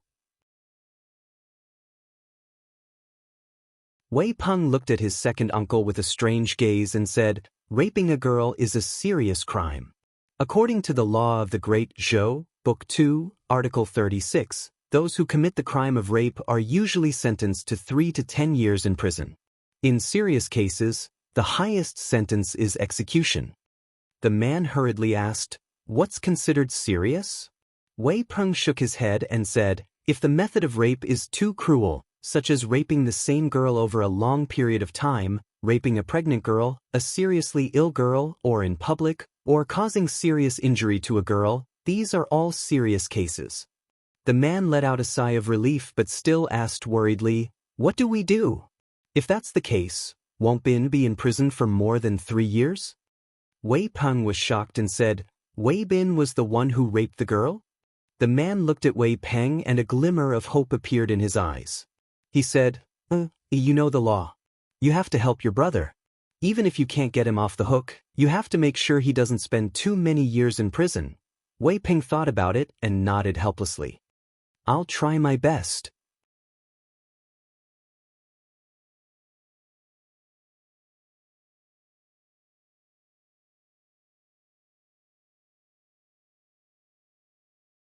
In the end, this matter will become more and more serious, and the consequences will become more and more serious. Do you think you can escape from it, Lord Yang? When the time comes, who do you think will be pushed out by the Ministry of Justice to take the blame? Who do you think will be the minister, the assistant minister, or you, official Yang? I'm giving you a chance to make up for your mistakes on account of your help. If you don't want it, I'll bring him back to the fairies' capital. Wait. Under Li Mu's persuasion, the director of the Ministry of Justice had understood and hurriedly spoke. Li Mu had completely enlightened him. Once the case became big, the Ministry of Justice would be held responsible. The position of the director of the Ministry of Justice was neither big nor small. It was just right for him to take the blame. If he did not do something to make up for it, he would most likely lose his position. He might even be imprisoned. He clasped his fists to Li Mu and said, "Sir Li, thank you for reminding me. I will remember your kindness. You're welcome." Li Mu nodded and said, "In that case, let's start the trial as soon as possible." The director of the Ministry of Justice walked out of the office and saw Zhou Zhong coming out from the opposite side. He asked nervously, "Sir Zhou, the Academy's student committed a crime. Do you want to interrogate him yourself?" Zhou Zhong waved his hand and said, "Go ahead. I'll just listen." His gaze swept past Li Mu and then left calmly. There was a commotion in the front yard of the Ministry of Justice. The minister-counselor of the Ministry of Revenue, Wei Bin's father, and Wei Peng had just arrived from the Luoyang Yamen. The minister-counselor of the Ministry of Revenue saw the director of the Ministry of Justice and immediately said, "Sir Yang, please wait." The director of the Ministry of Justice turned and asked, "Sir Wei, why are you here?" The minister-counselor of the Ministry of Revenue sighed and said, "Wei Bin is my nephew." The director of the Ministry of Justice was surprised. Then he shook his head and said, "If Sir Wei is here to plead for Wei Bin, then I'm sorry. This case has attracted a lot of attention. I can't be biased." The minister-counselor of the Ministry of Revenue shook his head and said, "Of course not. Wei Bin is guilty. I just want to listen." The director of the Ministry of Justice nodded and said, "Yes, but Sir Wei's identity is special. You can only listen outside the court." The minister-counselor clasped his fists and said, "Thank you, Sir Yang." Then he said, "Can we have a few words with Wei Bin?" The director of the Ministry of Justice hesitated and said, At this moment, Zhou Zhong said from afar, "Don't take more than half an hour." The minister-counselor of the Ministry of Revenue was grateful and said, "Thank you, Sir Zhou." The three of them walked to Wei Bin's side.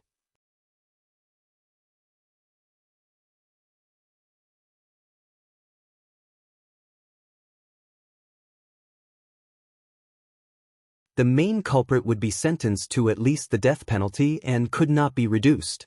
This law had been amended by Assistant Minister Zhou 5 years ago. Could it be that Wei Peng was looking at the unamended law of the Great Zhou from 5 years ago? Li Mu left his chair and walked up to the court. Under Wei Peng's somewhat frightened gaze, he patted his shoulder and said, "Listen to my advice. In the future, if there's nothing important, don't contact your second uncle's family."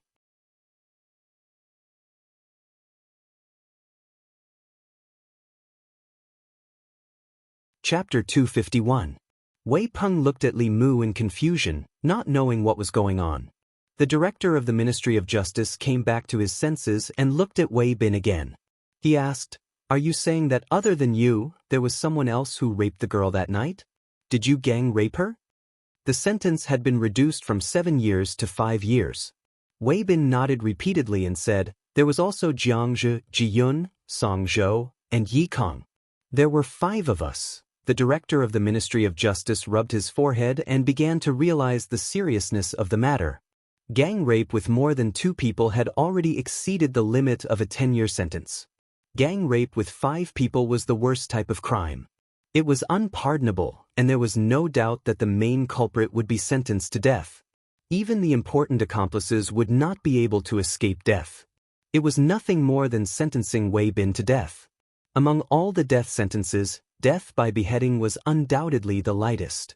Worse than death by beheading, there were also dismemberment by 5 horses, death by 1,000 cuts, and even torture against the soul. Just thinking about it made one shudder. Wei Bin was a member of the academy after all. He did not know what to do. He looked at the assistant director of the Ministry of Justice and gave him a questioning look. Zhou Zhong stood up and said, "Just sentence it as it should be."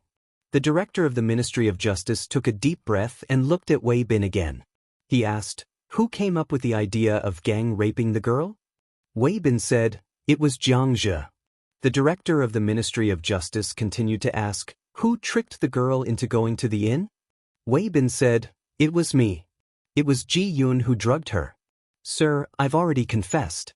Can I not go to jail?" The director of the Ministry of Justice sighed and said, "You don't have to go to jail." Wei Bin's face lit up with ecstasy. "Really?" Wei Bin's father also looked happy. As an official, the director of the Ministry of Revenue instinctively felt that something was wrong. Wei Peng's face was full of disbelief. Once a woman was raped, there was no way to escape punishment.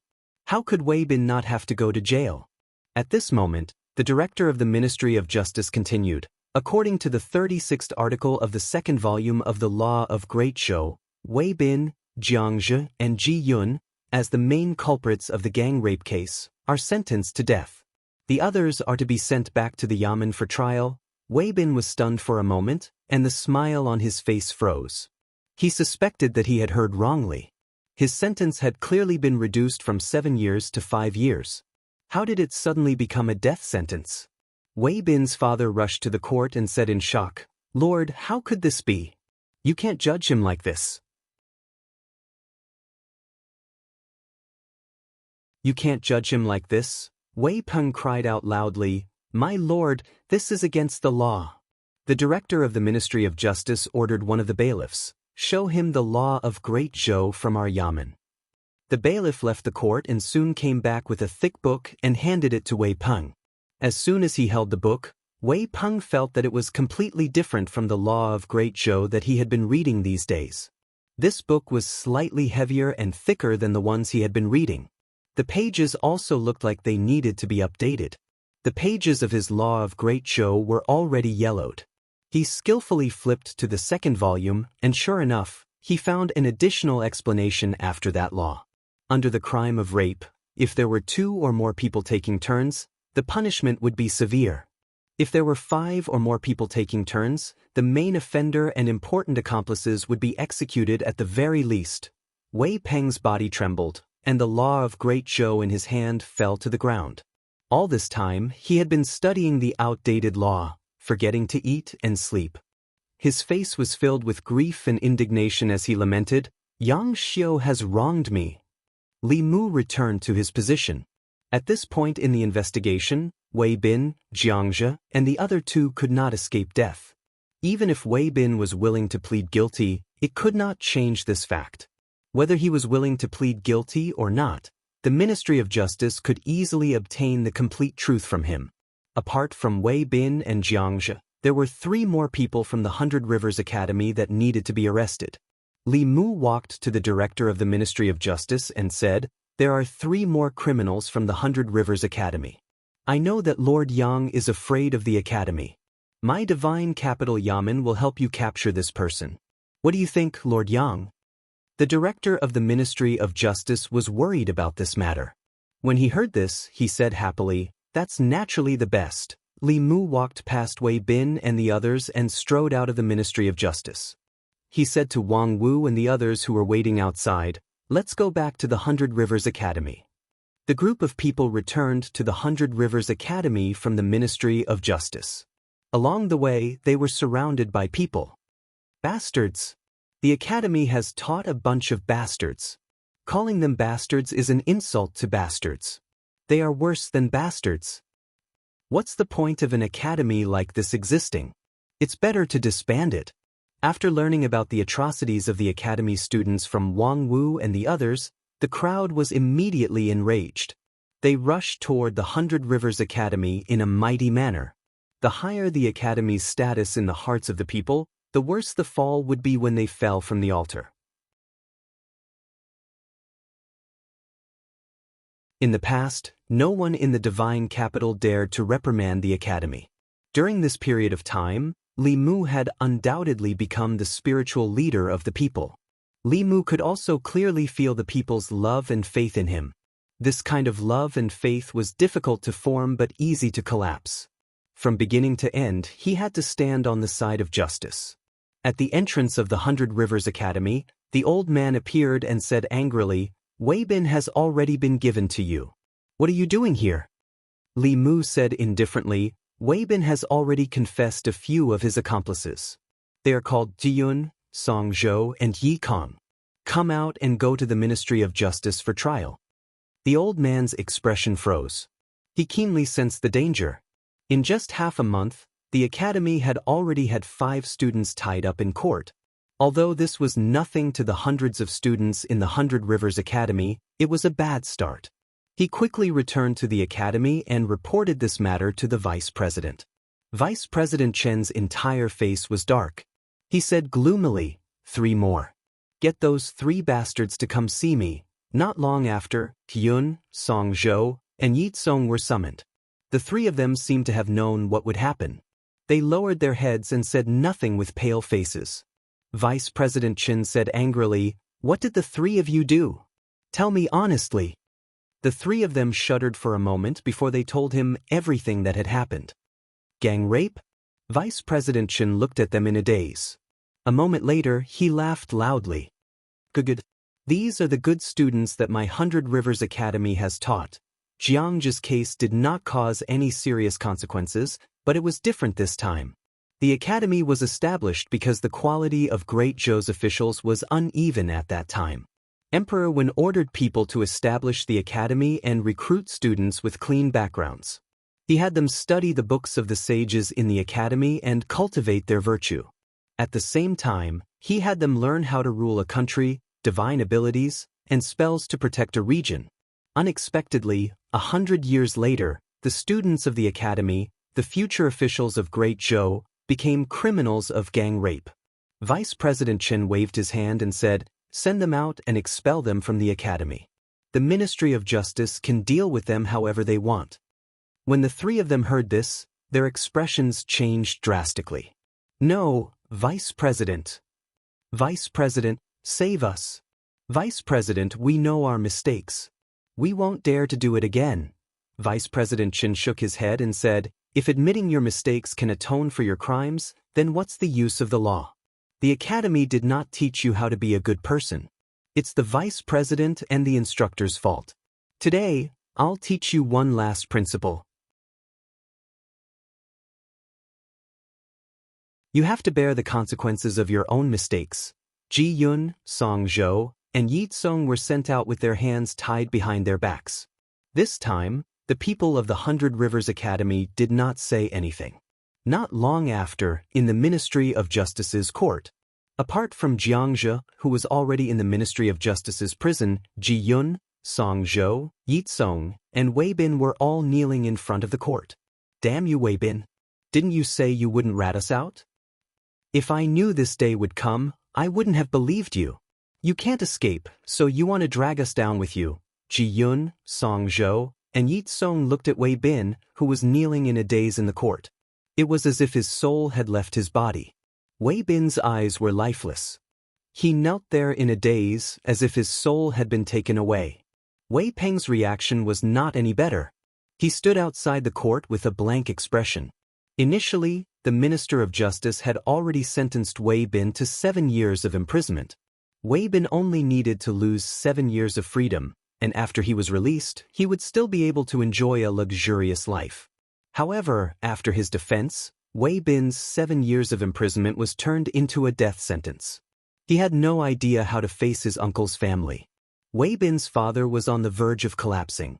He shook Wei Peng's shoulder and said, "Give me back my son, give me back my son."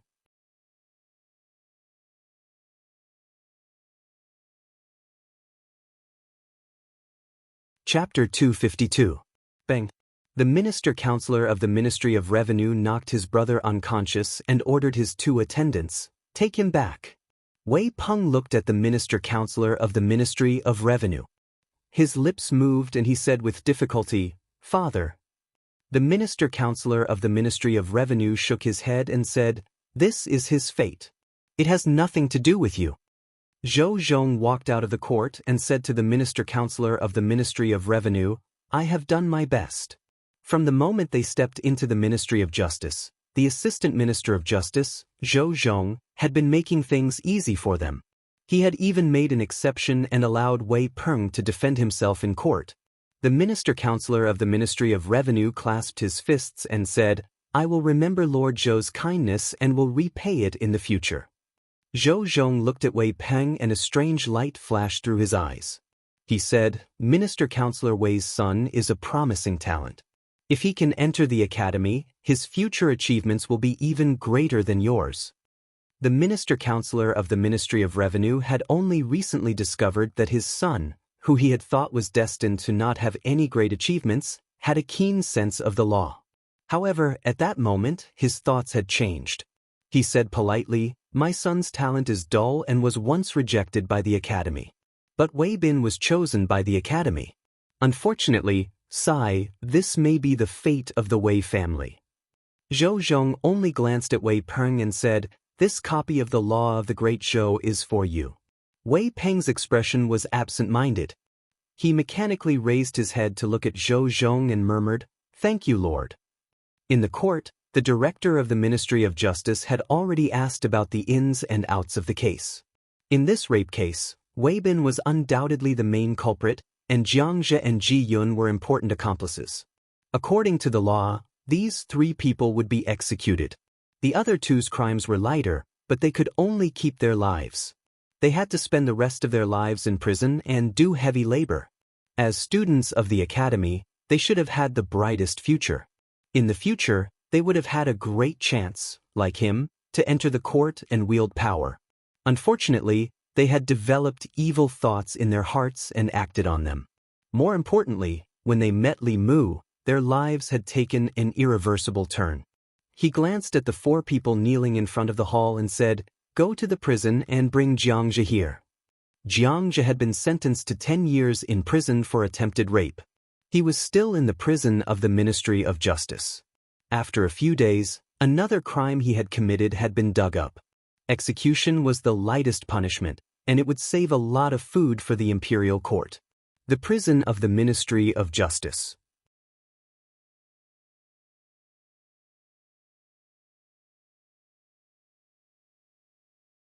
Many people no longer harped on Wei Peng's past bullying of the people. They regarded him as a role model for playboys in Luoyang. Outside the east gate of Luoyang, the director of the Ministry of Justice grabbed a few sticks from the pot and threw them out. He said in a deep voice, "The time has come. Carry out the execution." The executioner raised his broadsword. With a flash, the heads of Wei Bin, Xianxia, and Ji Yun fell to the ground. Their souls scattered. Beside Li Mu, a woman with a dazed face looked at the 3 rolling heads. She suddenly burst into tears. She cried heartbrokenly. Shopkeeper Su hugged her. The man could not help but cry out as well. He comforted her, "My poor Yao Yao. It's okay. It's okay. The villains who harmed you are all dead. They're all dead." Seeing her cry so sadly, Li Mu was relieved. She was humiliated by Wei Bin and the others. Her mind was badly damaged and she had sealed her heart. No Fulu or elixir could cure her. That was why Li Mu asked shopkeeper Su to bring her here to watch the execution. When she saw the 3 people being executed, the knot in her heart was untied. Shopkeeper Su pulled her to kneel on the ground and kowtowed 3 times. He said gratefully, "Constable Li, I can't repay your kindness. If you have any orders in the future, I'll do it even if I have to go through a mountain of swords or a sea of fire." The woman also cried, "Thank you, Constable Li, for upholding justice for me." Li Mu helped them up and said, "You're welcome. It's my duty. What do you plan to do next?" Shopkeeper Su said, "I want to send Yao Yao to her grandmother's house and let her rest for a few days." Li Mu thought about it and said, "That's fine." After all, Luoyang had left too many painful memories for her. A temporary change of environment would be good for her recovery. They did not have to worry about the revenge of the academy or the Wei family. This case was different from the case of Xiaoyu in Yang County. Wei Bin's case had attracted too much attention in Luoyang. The academy and the Wei family had better pray that nothing happened to them. Once something happened to the father and daughter of the Su family, even if it was not their fault, everyone would blame them. After returning from the execution ground, Li Mu opened the door. Xiao Bai ran out of the kitchen wearing an apron and said, "Benefactor, please wait a moment. The food will be ready soon." Seeing the bloody scene on the execution ground, Li Mu still felt depressed when he came back. However, when he saw Xiao Bai's smiling face, his depression disappeared without a trace. Li Mu walked into the kitchen and said, "Let me do the rest. After dinner, I'll teach you Taoism." After the demon clan transformed, they could learn the Taoism and Abhijna of the human clan. In addition to their strong bodies, they could often suppress human cultivators if their dharma powers were not too different. Xiao Bai had already transformed for some time.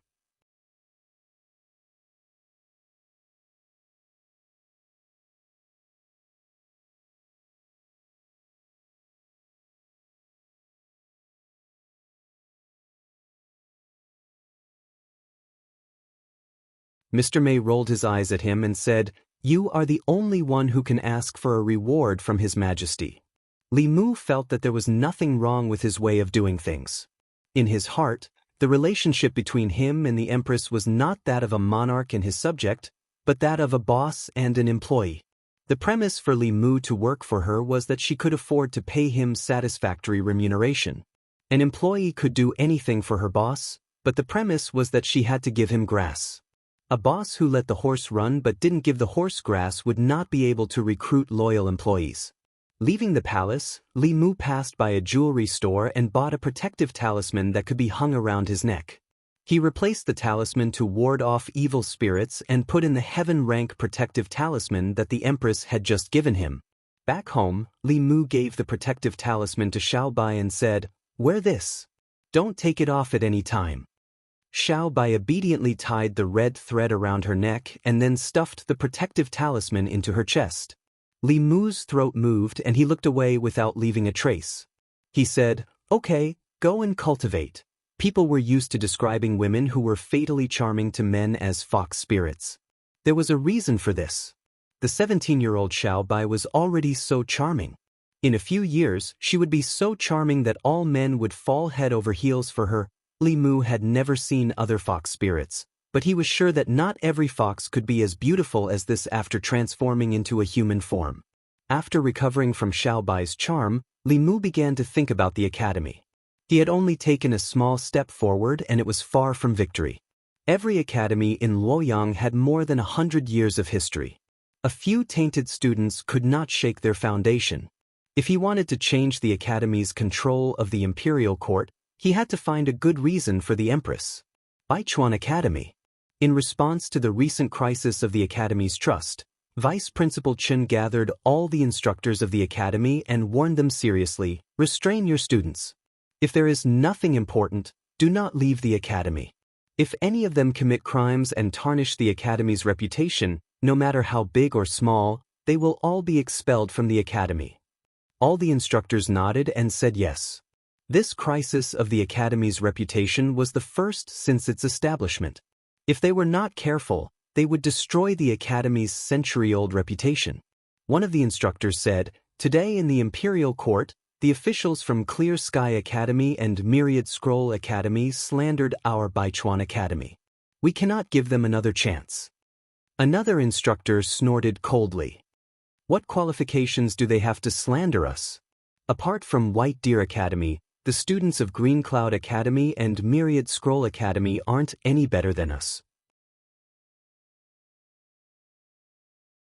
In my opinion, we should expose the dirty deeds of their academies and let everyone see."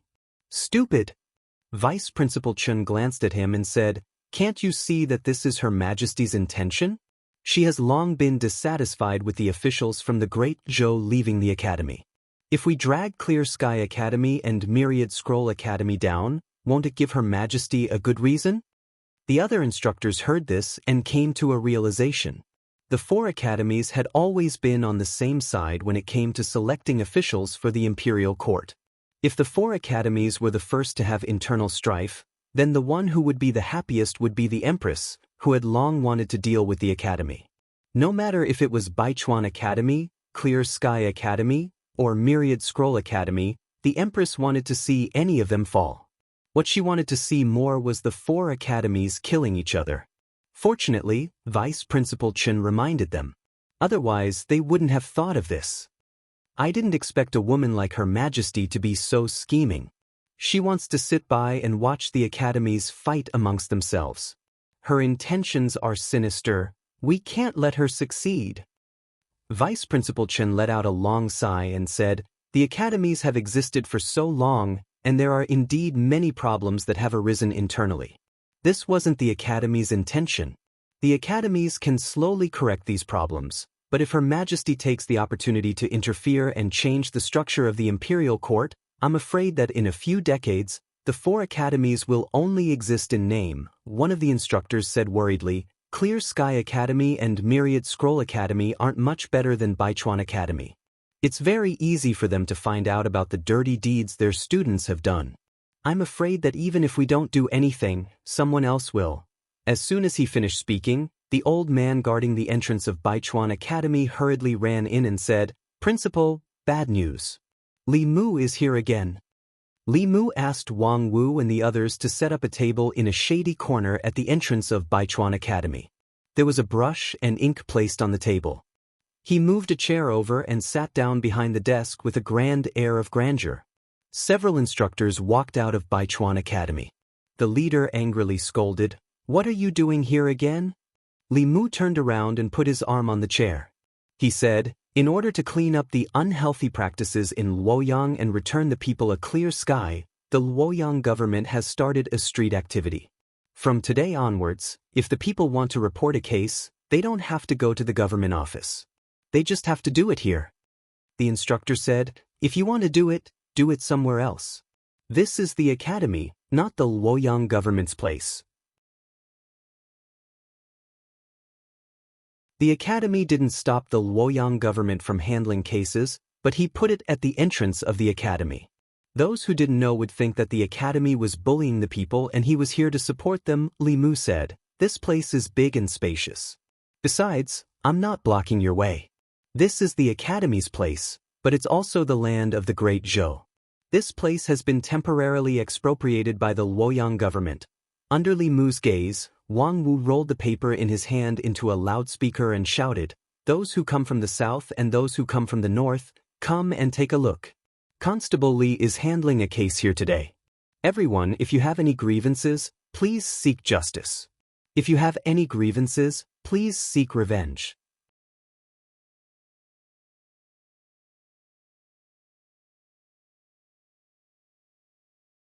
Chapter 254. The academy was not on the busiest main street of Luoyang. There were not many passers-by at the entrance. After Wang Wu shouted a few times, the passers-by began to gather here. Soon, even the people on the main street were attracted here. The entrance of Baichuan Academy was crowded with people. The people who came late stood outside the crowd and tiptoed to look inside. "What's going on inside? What's going on? Why is there an extra table at the entrance of the academy? Why is Constable Li here? Is Constable Li here to cause trouble for the academy again?" After the crowd asked around, they found out that Li Mu was not here to cause trouble for the academy. He was here to redress the grievances of the people and uphold justice. To the people of Luoyang, the government was full of mystery and fear. There was a saying among the people, "The entrance of the government office faces the south. Those who are in the right but have no money should not enter." The government office was never a place to uphold justice for the people. Many innocent people who entered the government office felt even more wronged. The procedure to report a case to the government office was cumbersome and there was a high chance that it would not end well. Over time, the people no longer trusted the government office. They would rather be wronged than report a case to the government office. However, Constable Li, who had upheld justice for the people many times, was sitting behind the table at the entrance of Baichuan Academy. The words, "government office," and "report a case" seemed to have no distance with the people. All of this originated from the serious environment of the government office. It became a familiar scene for the people on the streets. More importantly, they trusted Li Mu. The people were afraid of the government officials. However, Constable Li patrolled the streets all day long. Most people had greeted and talked to him. Just seeing his face made them feel close to him. For a moment, the people who passed by complained about their grievances. Those who were innocent also stood aside to watch the show. A man bravely walked forward and said, "Constable Li, the shopkeeper of the butcher's shop in the west of the city owes me 2 taels of silver. He refuses to admit it. Can the government office help me collect the debt?" Li Mu looked at Deputy Constable's son and said, "Old son, go with him and have a look." Deputy Constable's son was in the state of Jushen. It was more than enough for him to deal with this kind of civil dispute. Deputy Constable's son saluted Li Mu and left with the man. The crowd stood at the side and watched for a while. They realized that Constable Li really wanted to uphold justice for the people of Luoyang. Those who had been wronged stopped watching and boldly walked forward.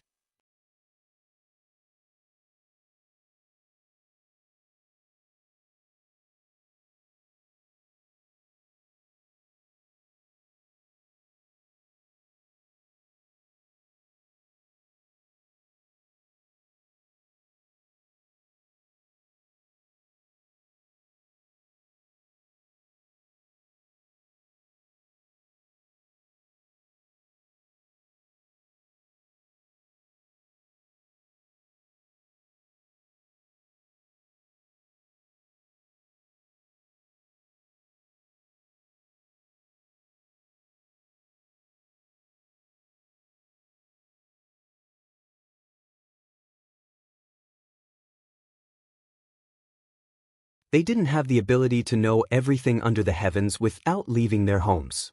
No matter what, the mystery that had troubled him for many days was finally solved. At this moment, Li Mu didn't know whether to be happy or worried. He did not give birth to an inner demon. This was naturally a joyous matter, but the truth was even more terrifying than the birth of an inner demon. Li Mu closed the album. After calming himself down, he carefully analyzed the situation. If the Empress really wanted to blame him, she could casually find a reason to make Li Mu suffer. However, she only beat him up in his dream.